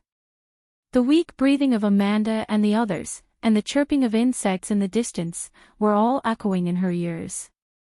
Thea's mental strength seemed to have increased by a lot. She roughly estimated that it had increased by at least 20%. She stared at the yellow ball of light. Shouldn't this guy be looking for Hal Jordan and the Green Lantern Corps to fight? Why is he circling me? Just as she was wondering if she should say something, the yellow ball of light suddenly began to emit strong waves. This time, it was not a mental attack, but some kind of halo. Before Thea could say anything, the yellow ball of light wrapped her in the halo, opened a passage out of thin air, and disappeared from the secret base. Thea watched herself enter the passage in the yellow halo. The thing was too fast, and she did not have time to react. It dragged her into a strange world. Her original worldview was abandoned here. The mountains were moving, and the sea was still. There was no gravity, and many strange creatures that only appeared in dreams were floating in the air. A few giant trees that were as black as ink were chasing after a three-headed rabbit. The whole world felt chaotic and disorderly. There was no hope here, and there was no reason to speak of. This is the antimatter world, one of the negative synchronized universes at the bottom of the universe, the yellow halo explained to Thea for some reason. Thea's mind was not as fast as the halo, and they quickly left the antimatter world. The halo completed 7 warps at an extremely fast speed, and in the end, it made a very exaggerated emergency stop and threw Thea out of the halo. With a dexterous somersault, Thea landed on the ground. It felt so good to be on solid ground. There was gravity here. This meant that this was the material world. She did not have plans to live in nothingness for 180 years. Where was this? She looked at the sky first. Very good, very strong. The light was provided by dark gray clouds dotted with dots of green light. Occasionally, there would be gaps in the clouds, and there would be a deep red light behind them. Theo looked at it and felt that it was not a star, but a celestial phenomenon caused by a special gravitational force of a planet. This was definitely not Earth. The oxygen content in the air was very low. Although it was modified by divine power, Thea still felt uncomfortable running into this oxygen-deficient environment. Compared to the nearby buildings, it was obvious that she was at the highest point. She was on top of a mountain. The mountain was very tall and thin, and it stood straight in the center of this city. Earthling, welcome to Oa. Your body is very strong. You have not been transformed by any ring, but you can breathe freely here. It is hard to imagine that you are an earthling. A voice sounded from the right. The voice was not loud, but it was clear and powerful. Theo looked over. A blue-skinned dwarf with the face of an old man was floating not far from her side. Chapter 269. Before she could finish her sentence, a few short blue-skinned aliens appeared around her. Thea counted 7 of them. Welcome to Ura, Earthling. We are the guardians of the universe. The leader of the blue-skinned alien seemed to be afraid that she was still in shock, so he calmly repeated himself. These guys were the guardians. They claimed to have lived for countless years, but there didn't seem to be anything special about them. Thea didn't use the Eye of Horus, but she took the opportunity to observe them while they were talking. There was no trace of magic, no divine power, and they were less than a meter tall, not to mention physical attack power. These guys only had a unique life form, but other than that, she couldn't see how strong they were. Were you the ones who pulled me here? Before Thea could finish her sentence, she was interrupted by a green light flying from afar. A purple alien wearing traditional Green Lantern tights walked out of the green light. He didn't even look at Thea, but shouted at the guardians floating in the air, "You want to recruit another Earthling? Wasn't Hal Jordan's lesson enough? Earthlings have weak wills, they're not suitable for the Green Lantern Corps." The dwarves calmly waited for the newcomer to vent his dissatisfaction. It was only when the purple alien was done that they slowly began to explain, "Sinisto, she wasn't recruited by us. She was pulled here by the yellow energy. We just found out about it. Yellow energy, yellow light." The purple-skinned alien named Sinisto was shocked by the news for a few seconds, but he immediately realized something. He turned to the guardians and asked, "You've already made the yellow light ring? My will is enough to control fear. Give me the light ring, and I'll destroy the parallax demons." However, his bold words didn't get a response from the guardians, because another green light came to the top of the mountain, and the newcomer revealed herself. "I won't allow you to sacrifice Earth. Although Earth is young, but..." Hal Jordan, who had hurriedly flown over from Earth, was stunned by the scene in front of him. Who was this young lady dressed like an Earthling? He wanted to finish his sentence, but he realized that he had forgotten what to say. He opened his mouth wide and looked at Thea in a daze. No wonder Hal Jordan was nicknamed Husky. How could he be so silly? Thea did not feel the joy of seeing a fellow villager. She only felt that she was involved in a huge trouble. You're from Earth. No lamp ring. Without modification, how could you adapt to the oxygen and gravity of this planet? Hal Jordan also forgot his purpose. He took out his light ring and scanned Thea. He found that she was not an alien who looked like an Earthling, but an Earthling. But how could this be? This caused the worldview that he had just rebuilt to collapse again. Could it be that the physical fitness of the people on Earth was so good? Could it be that I am a fake Earthling? Sinisto, Hal Jordan. This Earthling's name is Thea Quinn. She was summoned by the yellow light ring. We just completed the yellow light ring 3 minutes ago, so... The leader of the dwarves hesitated for a moment before deciding to tell the truth. Hal Jordan was still immersed in the question of whether he was an Earthling or not. If he was not an Earthling, would he still need to risk his life to protect Earth? You must be joking. How could this Earthling be recognized by the yellow light ring? Not only is she a weak Earthling, but she is also an Earthling. Sinisto pointed at Thea and loudly vented his dissatisfaction. The Guardians could understand Sinisto's dissatisfaction. After all, they had said that the yellow light ring would belong to him. Now that Thea had appeared, it seemed that they were going back on their word. However, they were wrongly accused. This was the will of the yellow light ring, and it was not under their control. The Guardians communicated telepathically, and the leader of the dwarves said, Sinisto, you are the strongest warrior in the Green Light Corps. We trust you, but this Earthling was also personally selected by the yellow light ring. You must prove that you are stronger than her. Only then will the yellow light ring acknowledge you. Sinisto knew that the Guardians were afraid that he could control both the green light and the yellow light at the same time, but he was still angered by their betrayal. How do you want me to prove it? Does this woman have the ability to fight? Or are you going to let the two Earthlings fight together? The birth of the yellow light ring is inevitable. Although we are the founders of the Green Light Corps, the yellow light ring is also a part of the universe. Sinisto, your worries are completely unnecessary.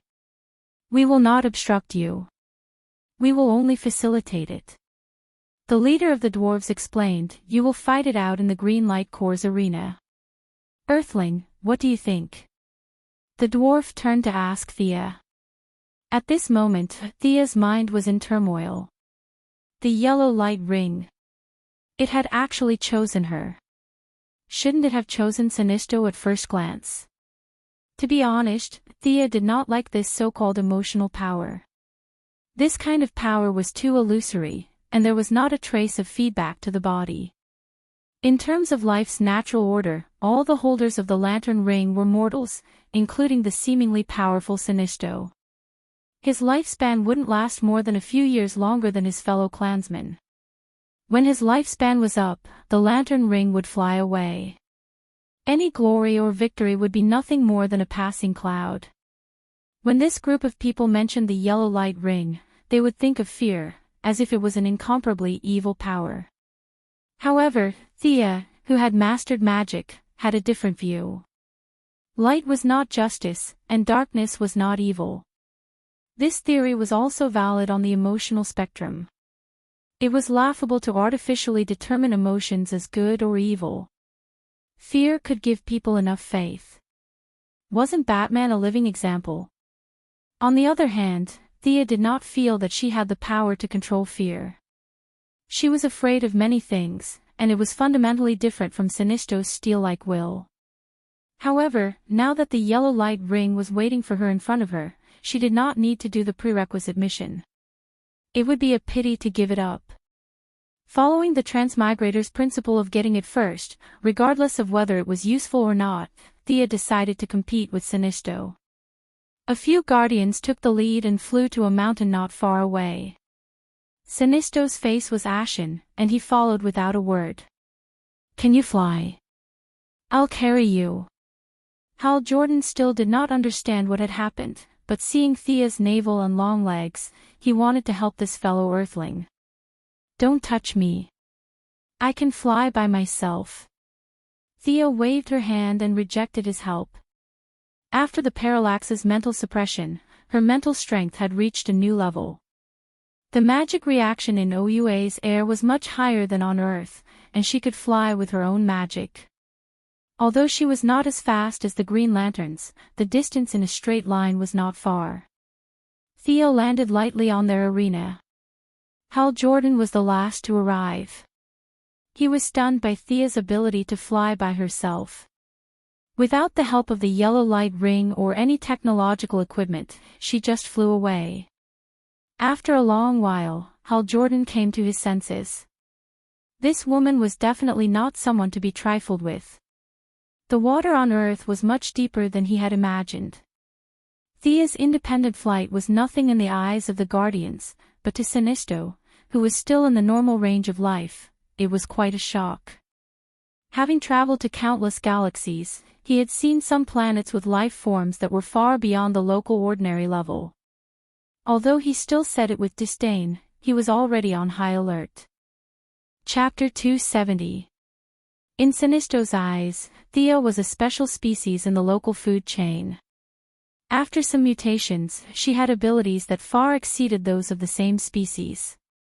He could tell from Hal Jordan's dull eyes that this was definitely not the average level of an Earthling. With this in mind, Sinisto wasn't that angry about Huang Jie's choice. He had previously thought that it was a trick of the Guardians, but if it was an expert, he wasn't afraid of competing with him. No, this is the war of the lantern rings. What's the point of taking off the ring? I reject this proposal. After a discussion, the Guardian suggested that Sinisto take off the Green Lantern ring and fight Thea. If Thea was just an ordinary Earthling like Hal Jordan, Sinisto wouldn't be afraid if she took off the ring. However, now that Thea could fly by herself, this made his heart pound. There were many races in the universe that could fly, but there were very few humanoid creatures that could fly by themselves. At the very least, if Sinisto took off his ring, he wouldn't be able to fly. Therefore, he rejected this proposal without thinking. Sinisto insisted that this was the war of the lantern rings. After another round of silent communication, the Guardians finally made a concession. Miss Thea, do you have any objections to using the Green Lantern ring in battle?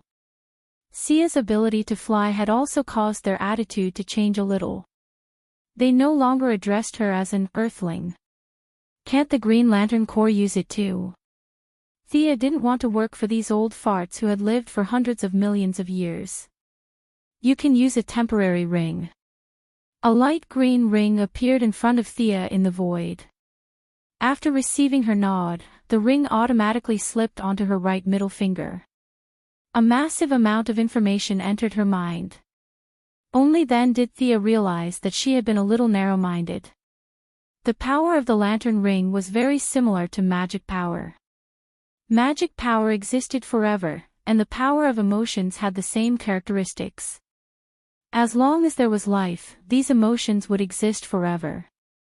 The power of the lantern ring didn't repel magic power. The two tested each other and discovered each other's characteristics at the same time. The two ancient and eternal powers miraculously merged together temporarily. The Green Lantern ring required willpower and courage. Thea's willpower had been tempered by magic to surpass most intelligent life, but what about courage? Did Thea have the courage to ask herself? With the power of the lantern ring, she saw the heart that she had never faced before. Malcolm had said that she was a natural warrior, and that wasn't a lie. The spectrum of emotions reflected a green ocean in her heart. This was the true portrayal of her heart. Regardless of whether she was facing Horus or Ares, she would bravely rush forward. She had a courage that she did not even realize. Ah! With her as the center, the green light swelled in all directions. In the center of the vortex, Thea raised her right hand and completed the transformation. Fortunately, it was only a temporary ring, and she didn't need to recite the oaths that she thought were shameful. However, the green and black tights were automatically put on without any discussion. Amazing courage. This is the first time I've seen someone who can produce such power after wearing the Green Lantern ring. I admit that you are a great warrior. The complaint on Sinistho's lips had disappeared.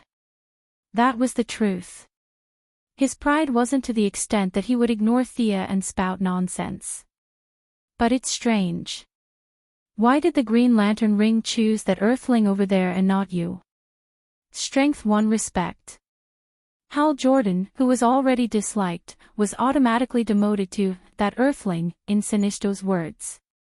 He wasn't the only one who didn't understand. The Guardians who had lived for countless years didn't understand either. Could it be that the ring selection process had gone wrong? Although they hadn't seen Thea's physical body yet, they could tell that she was several levels stronger than Hal Jordan based on her power. Hal Jordan, who didn't know that he had been treated as a faulty program, was enthusiastically explaining the principles of materialization to the Earthling lady. As long as it's something you can imagine, it can be materialized by the lantern ring. My experience is to experiment with some weapons. Are you an American too? You're so young. Have you touched a pistol before? Let's start with a pistol. Thea initially listened to his long-winded ramblings, but she later realized that his imagination could only be described as poor. Pistol. What a joke. A more brainy piece of equipment, you can conjure a pistol to do the same. The knowledge of a mage wasn't inferior to that of a veteran Green Lantern who had traveled through many universes. Thea had the memories of that transmigrator, so she didn't lack imagination. She quickly selected a materialized body suitable for combat, shaped it with great courage, and completed the specific outline with her willpower. A green monster appeared in this distant star system.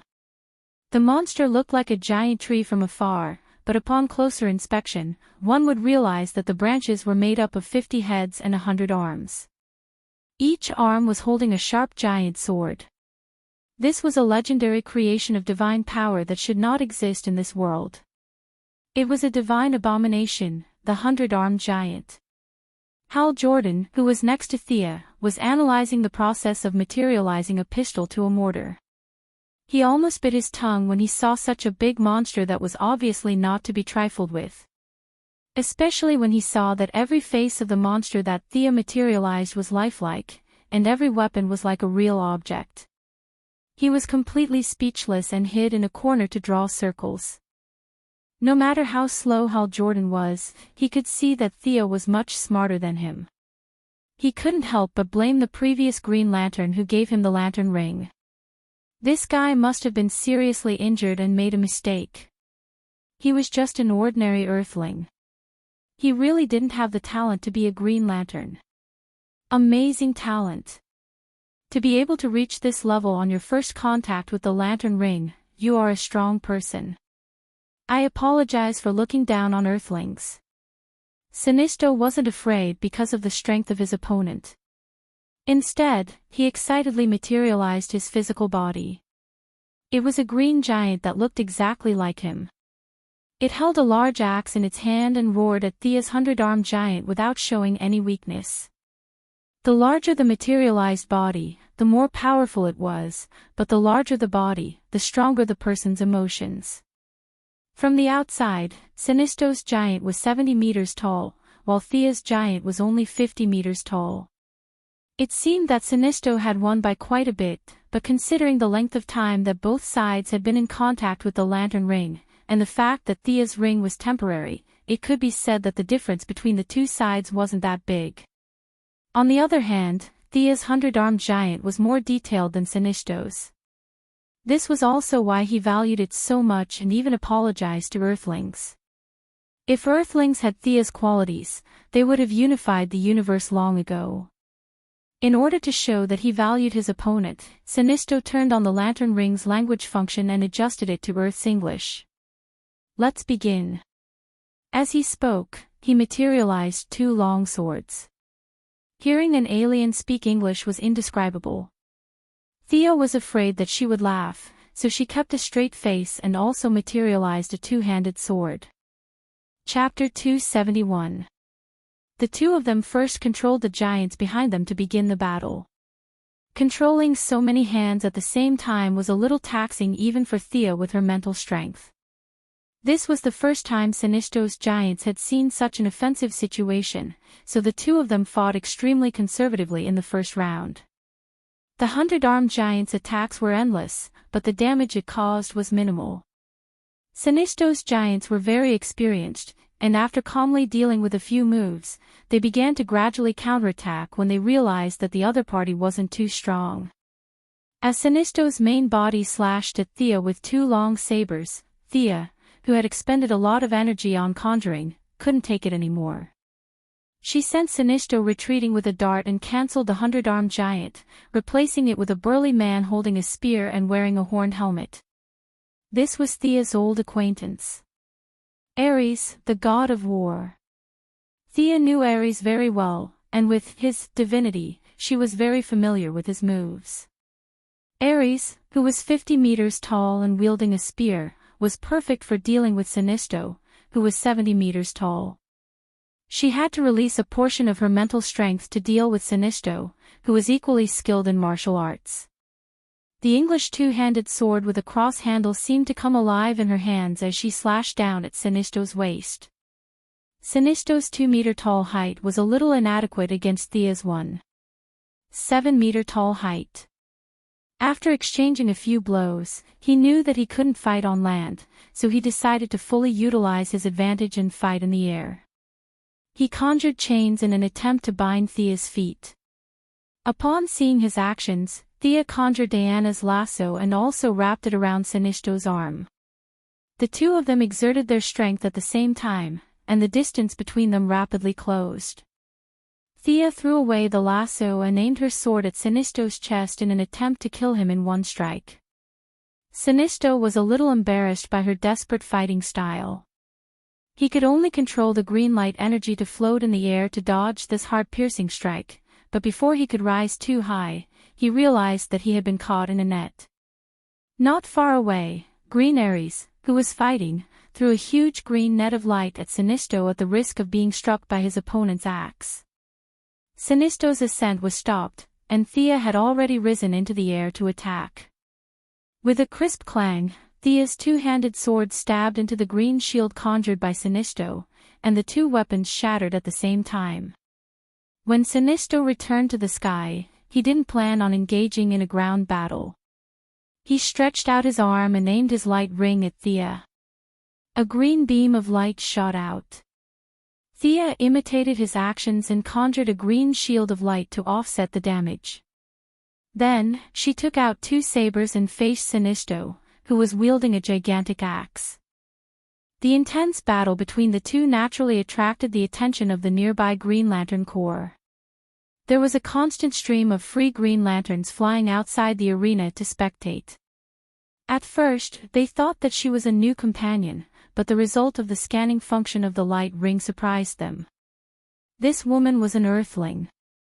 Do you know her? A few people who had a good relationship with Hal Jordan asked. Thea was the boss of a listed company. It was too easy for the light ring to search for her information. Hal Jordan didn't recognize her at first, but as time passed, he finally matched her with the information on Earth. Although he matched the person, he wasn't happy at all. Hal Jordan felt that his knowledge of Earth was too shallow. This was the daughter of the chairman of a listed company, yet she was able to fight Xianxia, the greatest warrior in the history of the Green Lantern Corps. These 2 identities didn't match at all. Was this because the aliens were too weak, or the Earthlings were too strong? He couldn't figure it out. Faced with a few Green Lantern companions who had a good relationship with him, Hal Jordan could only smile bitterly and say, "She is a public figure. I know her, but she doesn't know me." The language translator function of the green light ring was unbelievably powerful. The Green Lanterns from several different planets actually understood the meaning of the word public figure. They were a little stunned. What Hal Jordan could think of, they could naturally think of as well. This random person on Earth was able to fight to a draw with their greatest warrior. How high was this Earthling's strength? Xianxia naturally saw a large number of Green Lantern Corps members converging here. He didn't want his subordinates to see that he hadn't taken down a newcomer after so long. The energy of the light ring began to operate at full force. Relying on his rich experience, he tried to suppress Thea with his strength. A large amount of emotional energy was materialized by him. Swords, giant axes, energy bullets, and they bombarded Thea like raindrops. Although Thea was slightly suppressed, she wasn't dispirited. This battle was unfair from the beginning.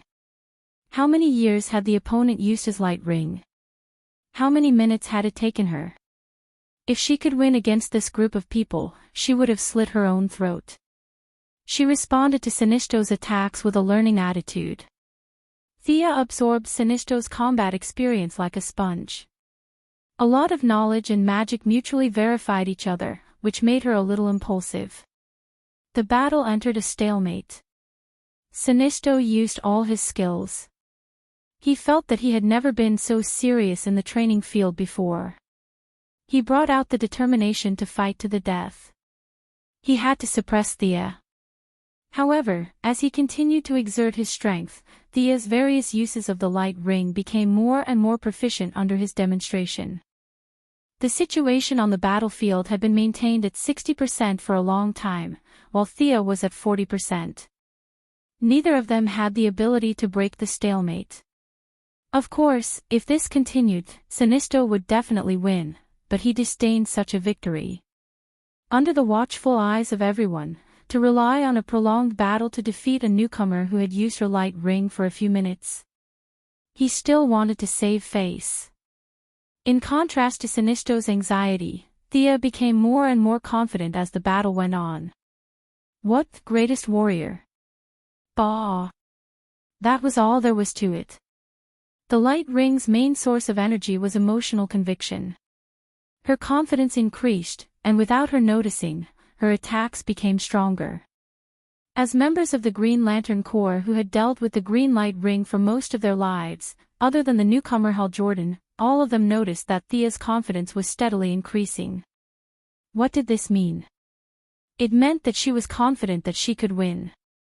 The few of them didn't dare to interrupt the battle. They could only exchange looks of surprise. A few of them even prayed to the gods of their own planets. Lord Xianxia, you must hold on. If you lose, we will all be embarrassed. Xianxia naturally saw Thea's slow but steady increase in conviction. This made him feel a little incredulous. I, the great Xianxia, will not be defeated by you. His hands gathered a huge amount of emotional energy. His arms were like clockwork, tirelessly shooting large amounts of energy balls at Thea. Thea began to constantly dodge in the air. When she couldn't dodge, she used her shield to block. In the end, Thea conjured a pair of wings for herself to increase her mobility in the air. Xianxia's outburst lasted for a full minute before he stopped attacking and focused on the results of his battle. Chapter 272.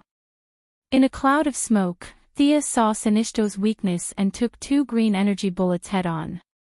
She then threw out the green emotional chain that the Green Lantern Corps loved to use and tied him up 3 times.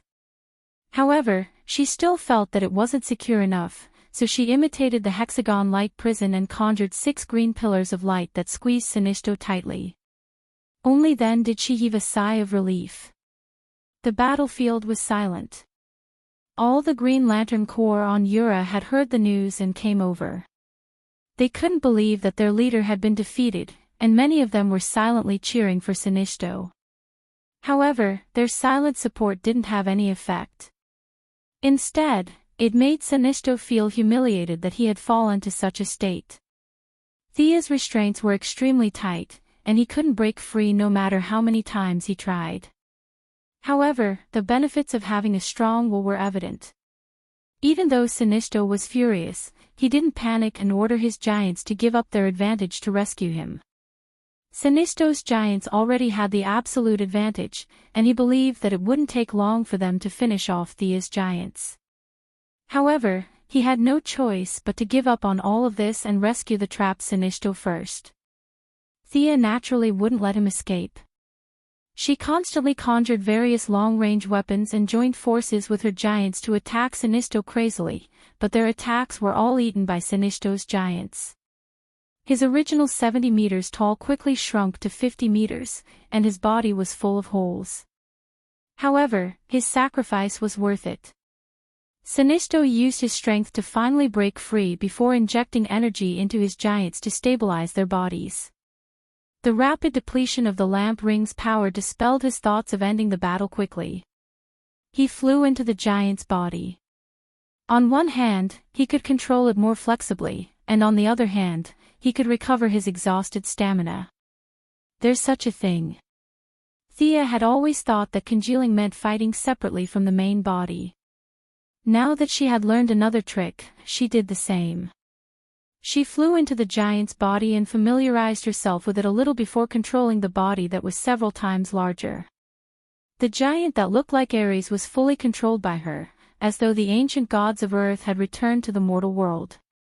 On this planet that was countless light years away from Earth, Ares let out a deafening roar as fighting spirit lingered around his body. Although he was slightly smaller than Sinisto's giant, his aura was stronger. With his spear in hand, he bravely faced Sinisto, who was wielding a giant axe. The Green Light Army was most familiar with the aura surrounding the Ares. It was courage. Unparalleled courage. Even if the Green Lantern Corps wanted to help Sinisto, they couldn't do so. They couldn't question such a noble character. Sinisto relied on his steel-like willpower to face any enemy. He also abandoned his worries and fought fearlessly. The battle between the two became more and more intense. Sinisto won in terms of familiarity with his control, and the intensity of his energy far exceeded Thea's. Thea, on the other hand, was a level higher than him in terms of martial arts.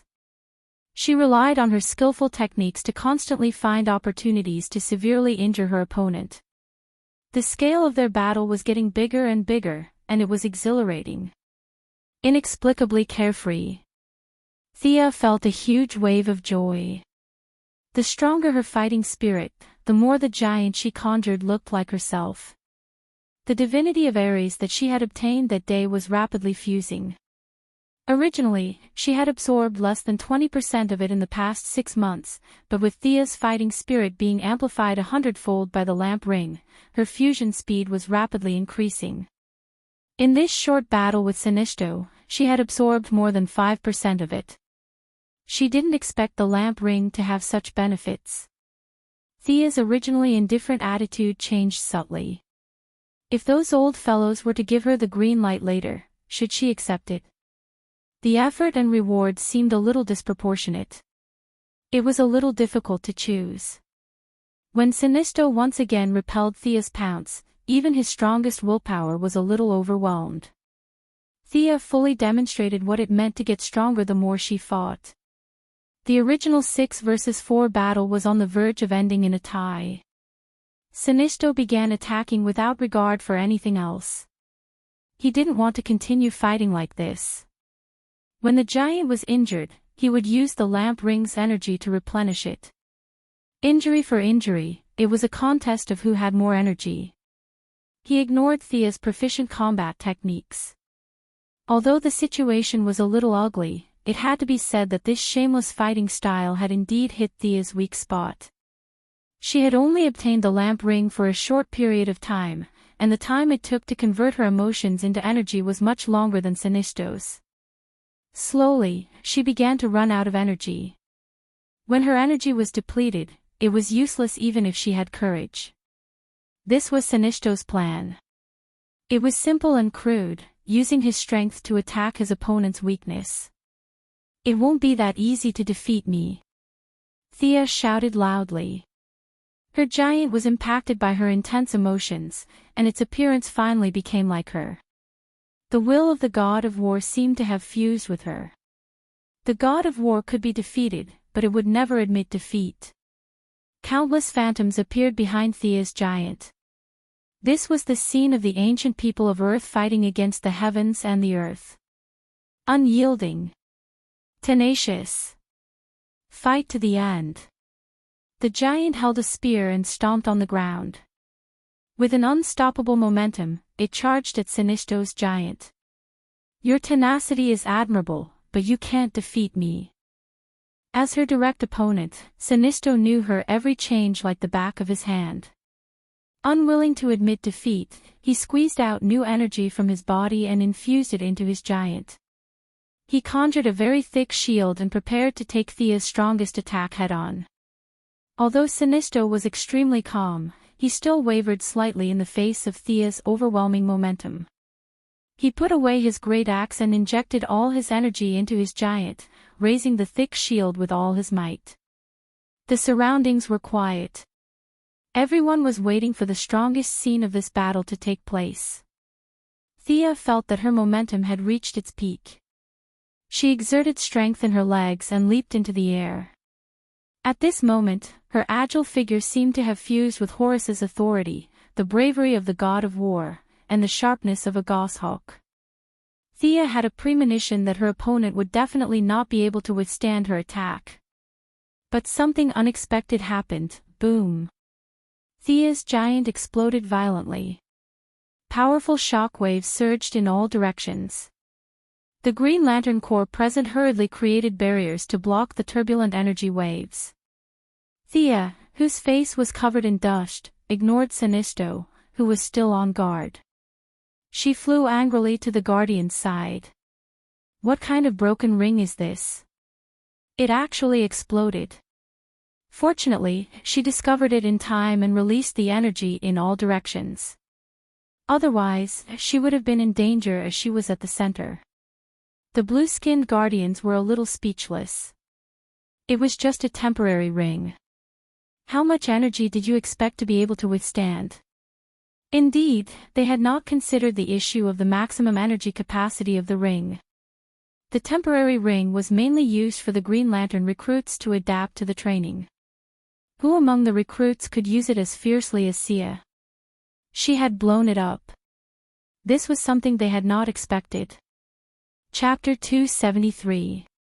Their conversation was naturally overheard by the Green Lantern Corps and Hal Jordan. What was the meaning of this? The ring exploded. Hal Jordan had witnessed Thea's entire battle and was even more certain that this young lady was not from the same world as him, especially at the last moment. Even though he had only felt the aftershock, he knew that there was no way he could have blocked it. The steel-willed Sinisto was a little dumbfounded at this time. At first, he thought that it was Thea's ultimate move and that she had hidden it well behind the shield, but the subsequent development of the situation told him that he was wrong. As someone who had trained countless Corps soldiers, he really did not know that there would be a day when a temporary ring would explode. How strong was this feeling? Seeing that the battle could not continue, he cancelled the concretion and adjusted his breathing. This battle had consumed a lot of his energy. Faced with Thea's questioning, the Guardians could not come to a consensus. There were those who supported Thea, those who supported Sinisto, and those who wanted them to fight again. The little blue man asked for their opinions and made a final judgment. Sinisto will be the final winner of this battle. I didn't hear you clearly. Say it again.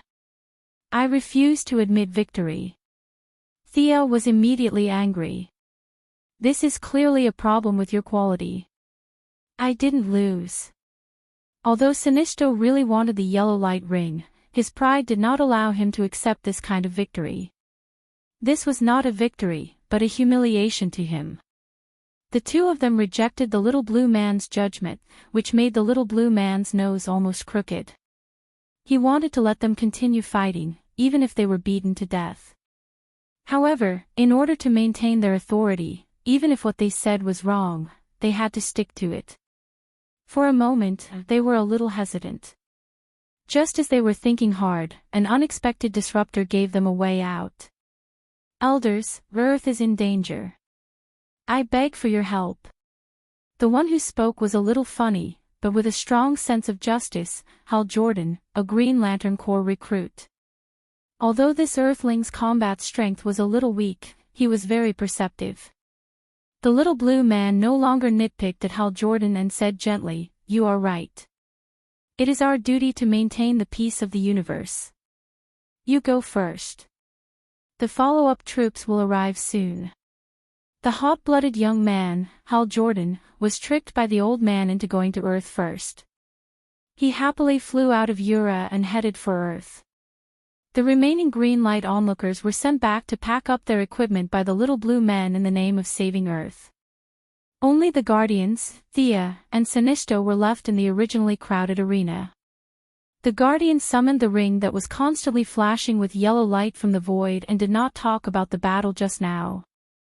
Next, let the yellow light ring choose its user. Who wants to go first? Thea hesitated for a moment, but Sinisto had already walked out. "I'll go first." Thea also wanted to see the process first. She nodded to indicate that she could accept it. After all, she wasn't as determined as Sinisto. Sinisto took off the green ring and took a deep breath. He walked to the floating yellow ring and grabbed it. Ugh! A painful cry sounded in the square. Sinisto's tall body was instantly knocked down as he knelt on the ground. He made all sorts of incomprehensible sounds from time to time. His face was distorted, and large amounts of sweat seeped out of his purple skin. His hand subconsciously grabbed the soil on the ground as the blood vessels on his palms protruded. He looked rather ferocious. Thea was shocked.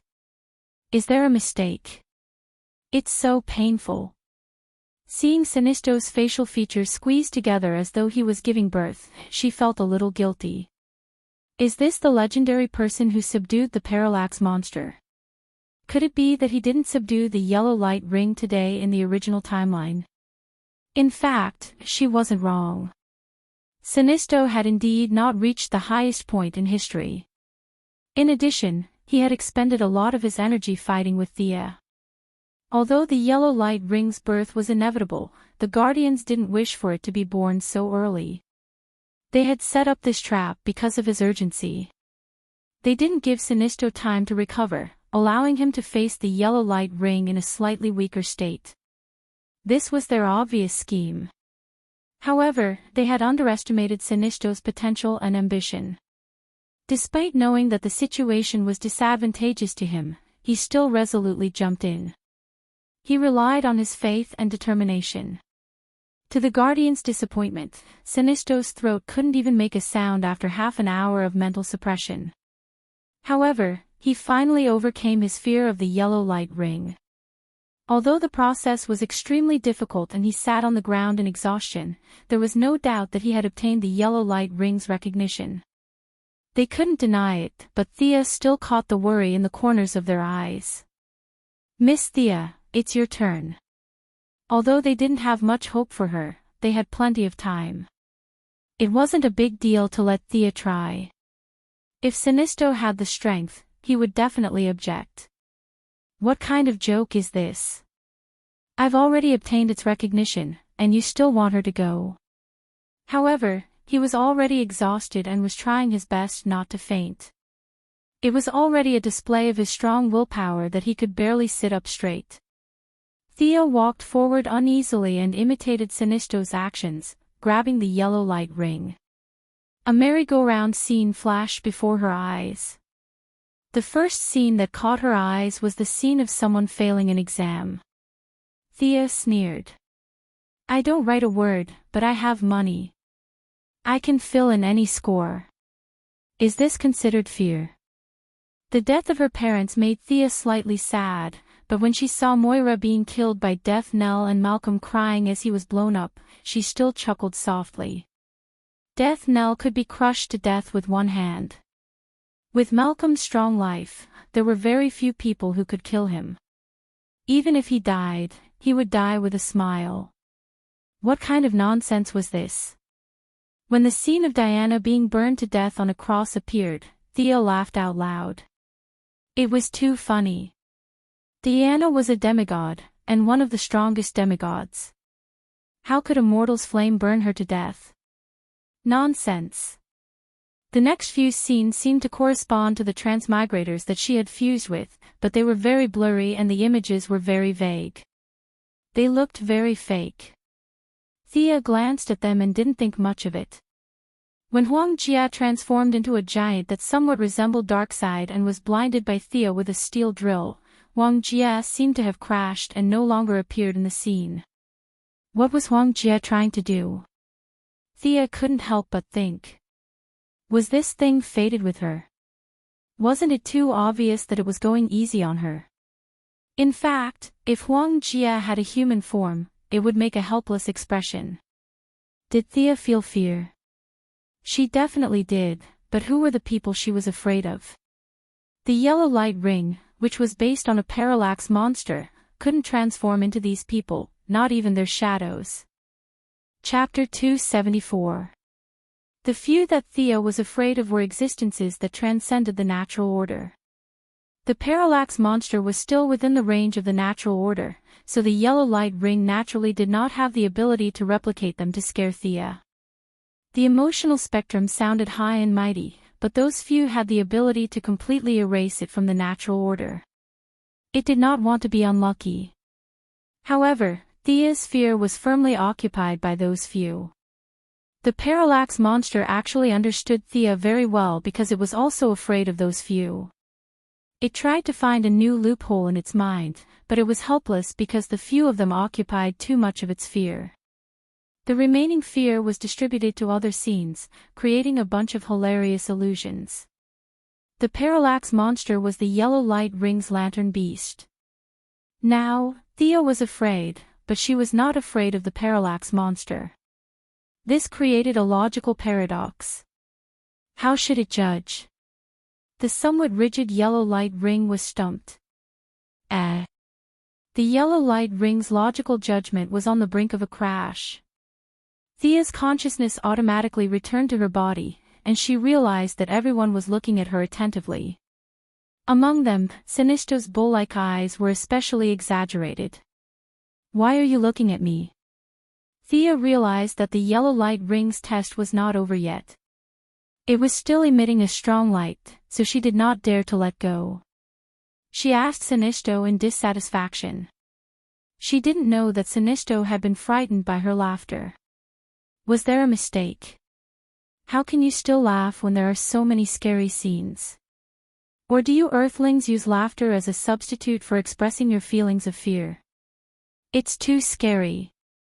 He could not help but wonder if he had not conquered the yellow light ring and was still in the illusion. The Guardians and Thea looked at each other, trying to figure out what was going on. You came out in just 2 minutes. Her expression was normal, and it did not look like she was scared out of her wits. The Guardians who had lived for countless years were completely confused by her. The few of them waited quietly. After another hour, the yellow light ring's light suddenly exploded, and then violently shrunk. This repeated several times. Just as Thea was wondering if Huang Jia had also exploded because of her, Huang Jia finally walked out of his logical dead end. Continuously releasing energy had weakened yellow ring, causing it to hover weakly in the air. Sinisto and Thea both looked at it nervously, hoping that they would be the chosen one. Should he choose Sinisto, who had overcome the fear of the light rings, or Thea, who wasn't afraid of the parallax? The yellow light rings kept flying in front of the two of them, and they couldn't make up their minds for a long time. In order to increase his chances of being chosen, Sinisto took off the green light ring a second time. In this timeline, no one had ever worn 2 light rings at the same time. Even though Sinisto believed that he was far better than his predecessors, he still wanted to obtain the recognition of the light ring first. He could discuss the rest later. The Guardians saw how he took off the green light ring so easily. They silently communicated with each other through their minds. This choice took another 10 minutes. Sinisto, who had taken off the light ring, was a little weak. The previous battle and mental strength test had taken a huge toll on him, and now he was forcing himself to wait for the result. On the other hand, Thea was in a much better state. She was no longer as anxious as before. It was fine if she chose herself, but it was fine if she didn't. When she deactivated her green light transformation, her original clothes reappeared. She took out a piece of chewing gum from her satchel and chewed as she waited for the result. In the end, the yellow light ring still couldn't make up its mind. This light ring flashed with a strange rhythm, and under the delighted gazes of the guardians, this first yellow light ring in history finally split into two and landed in front of each of them. Intelligent life form has been chosen. Earth's Thea Quinn, you have the ability to inflict great fear on others. Welcome to the Yellow Light Core. Intelligent life form has been chosen. Corrigus Tal Sinisto, you have the ability to inflict great fear on others. Welcome to the Yellow Light Core. The light ring that stopped in front of Thea was light yellow, while the light ring in front of Sinisto was dark yellow. Both of them were a little puzzled. The cunning guardians suppressed the joy in their hearts and pretended to be kind to help them explain. This light ring can't determine which of you is more suitable for it, so it chose to split. You must cherish it. The light ring that could have caused them trouble had chosen to split itself. Although the first light ring didn't have the right to command other light rings of the same color, the first light ring was the most powerful and had the richest foundation. The Guardians were the founders of the Green Light Core. From the bottom of their hearts, they didn't want to see the birth of the Yellow Light Ring, but the law of the development of things and the supreme existences didn't allow them to drag things out. They still conscientiously forged the first Yellow Light Ring in this world. Sinisto had no choice, but today, Thea's unexpected help had taken away half of the originally terrifying Yellow Light Ring. Sinisto, who had obtained more than half of its power, wouldn't be able to stand on his own for a short period of time. This made the Guardians overjoyed. Thea didn't know about their secret calculations. She only knew that it was time for her to take the spoils of war. At this time, Sinisto's condition was too bad, so he didn't take it immediately. She didn't care. The emotion she felt from the light ring didn't seem to be rejection, but more like goodwill. Without hesitation, Thea reached out to take the yellow light ring and recited the oath attached to the ring that represented her true feelings. The dark day is boundless, and the white night is clear. Evil people and traitors, fear my divine light. Ghosts and rascals, difficult to hide, the yellow light shines forever, the light of eternity. The light yellow light engulfed Thea. All kinds of knowledge were injected into her in a few seconds. When Thea reappeared in front of them, she had changed into a yellow and black outfit. A portion of the yellow energy originally needed to modify the body of the light ring's user. After all, most light ring users were just ordinary people. However, Thea's body was far stronger than the limit of the light ring's modification. This portion of the energy had nowhere to go, so it could only work on her clothes. Her shoulders, gauntlets, and boots were light yellow, while the rest of her body was black. The high collar at the collar set off her slender neck. On her chest was the traditional symbol of the Yellow Light Core. After being injected with knowledge, Thea understood that this symbol represented the parallax, a somewhat abstract image of an insect. Unlike ordinary people, she also had a black cloak. The cloak was very long and thick, and there was an even larger symbol of the Yellow Light Core on the back. Traditionally, the Yellow Light Core could call it a day and leave after reaching this stage. However, Thea had inherited the first light ring of the Yellow Light Core. The light ring stipulated the tasks she was responsible for. She still had one more thing to do. Without thinking about the ability she had obtained, Thea stretched out her right hand with the light ring and pulled something out of the void. It was a thick book with brown pages and metal chains. I am Thea Quinn of the Yellow Light Core. I declare that the Parallax book is in my possession. Chapter 275. Sinisto's eyes nearly popped out of their sockets when he saw this scene. He hesitated for a moment, but he didn't expect Thea to beat him to it. He no longer cared about his mental state and grabbed the yellow light ring with the conviction that he was ready to die. Thankfully, the yellow light ring didn't make things difficult for him again, allowing him to calm down. After pondering for a moment, Xianxia recited his yellow light oath. The dark day is vast, the white night is clear, evil followers and traitors, fear my divine light. Terrible fire burns, and those who oppose me perish. With fear as the source, eternal light. When he recited the last sentence, Xianxia was extremely hesitant, but he didn't dare to mention anything about Side's authority. Just like Thea's clothes, he was also wearing yellow and black tights.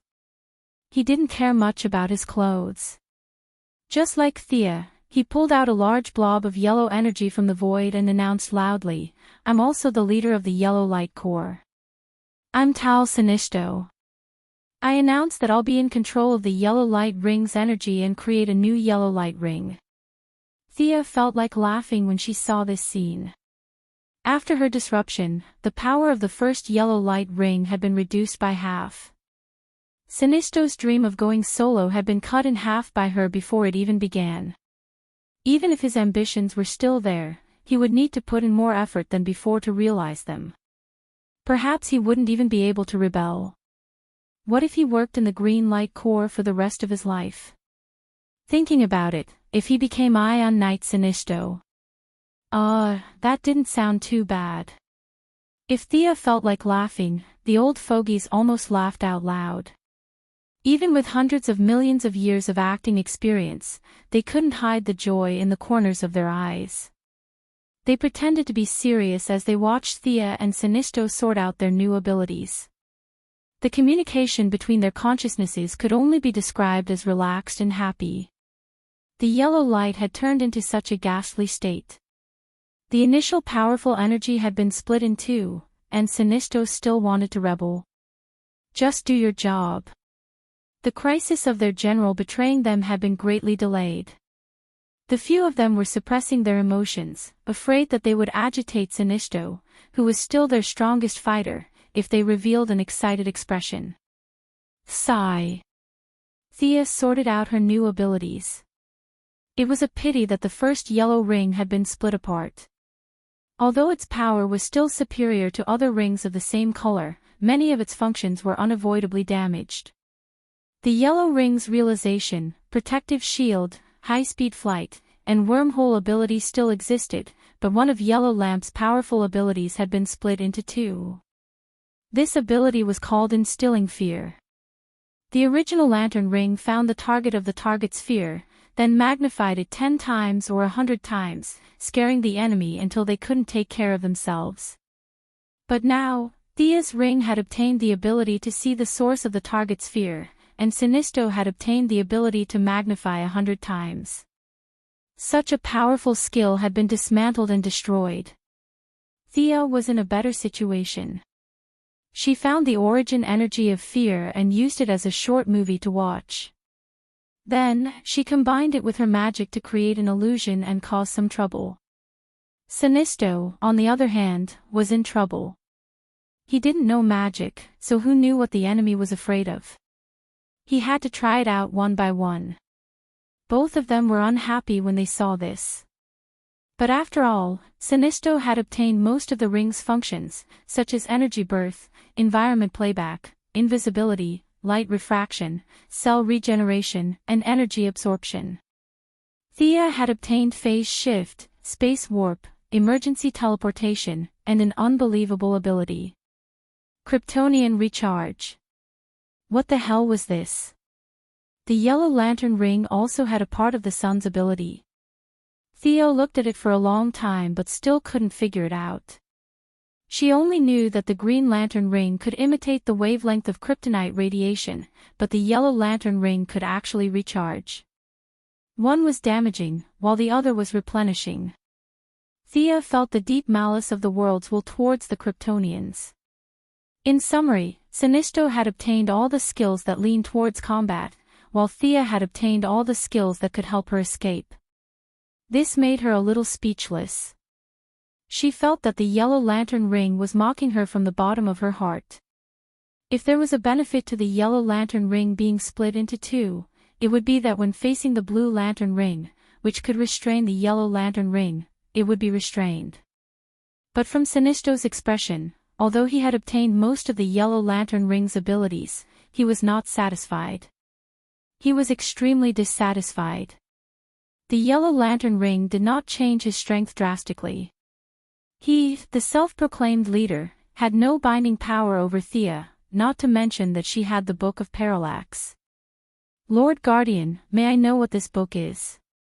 Thea looked at the book for a long time.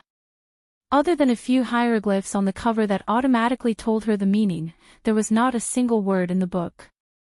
It was just a blank book. What was the use of it? The little blue man explained to her word by word. The parallax comes from the wall of origin. That is the edge of the universe, the origin of all existence. It is unknown where his true body exists, but the yellow energy comes from the antimatter realm. I believe you have passed through the antimatter realm on your way to Ura.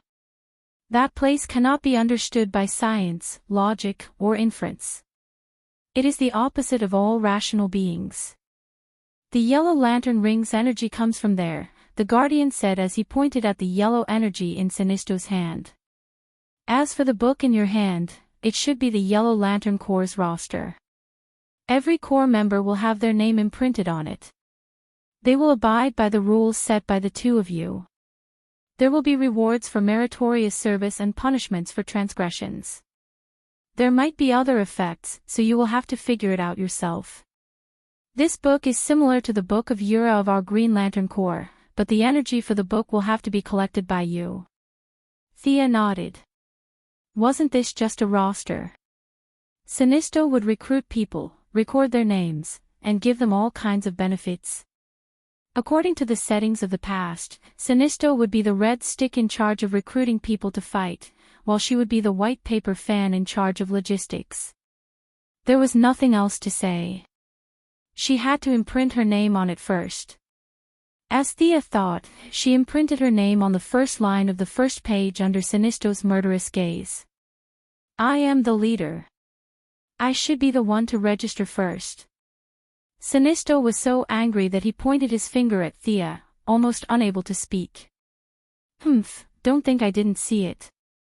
You secretly made a charging yellow lantern, right? Why didn't you give me one? Thea had long seen Sinisto's little trick. Was he bullying her for not knowing that these lantern rings needed to be charged frequently? Ha! I know a lot. You want to rely on this lantern to suppress Thea? Dream on. Sinisto had no choice but to use the yellow energy to make a lantern and pass it to Thea. Thea looked at it and tested it with the lantern ring. Sure enough, it could be charged. Only then did she pass the parallax book to Sinisto. Using the lantern ring to record his name on the book, Sinisto saw his name on the second line, and there was no need to mention how sullen he felt.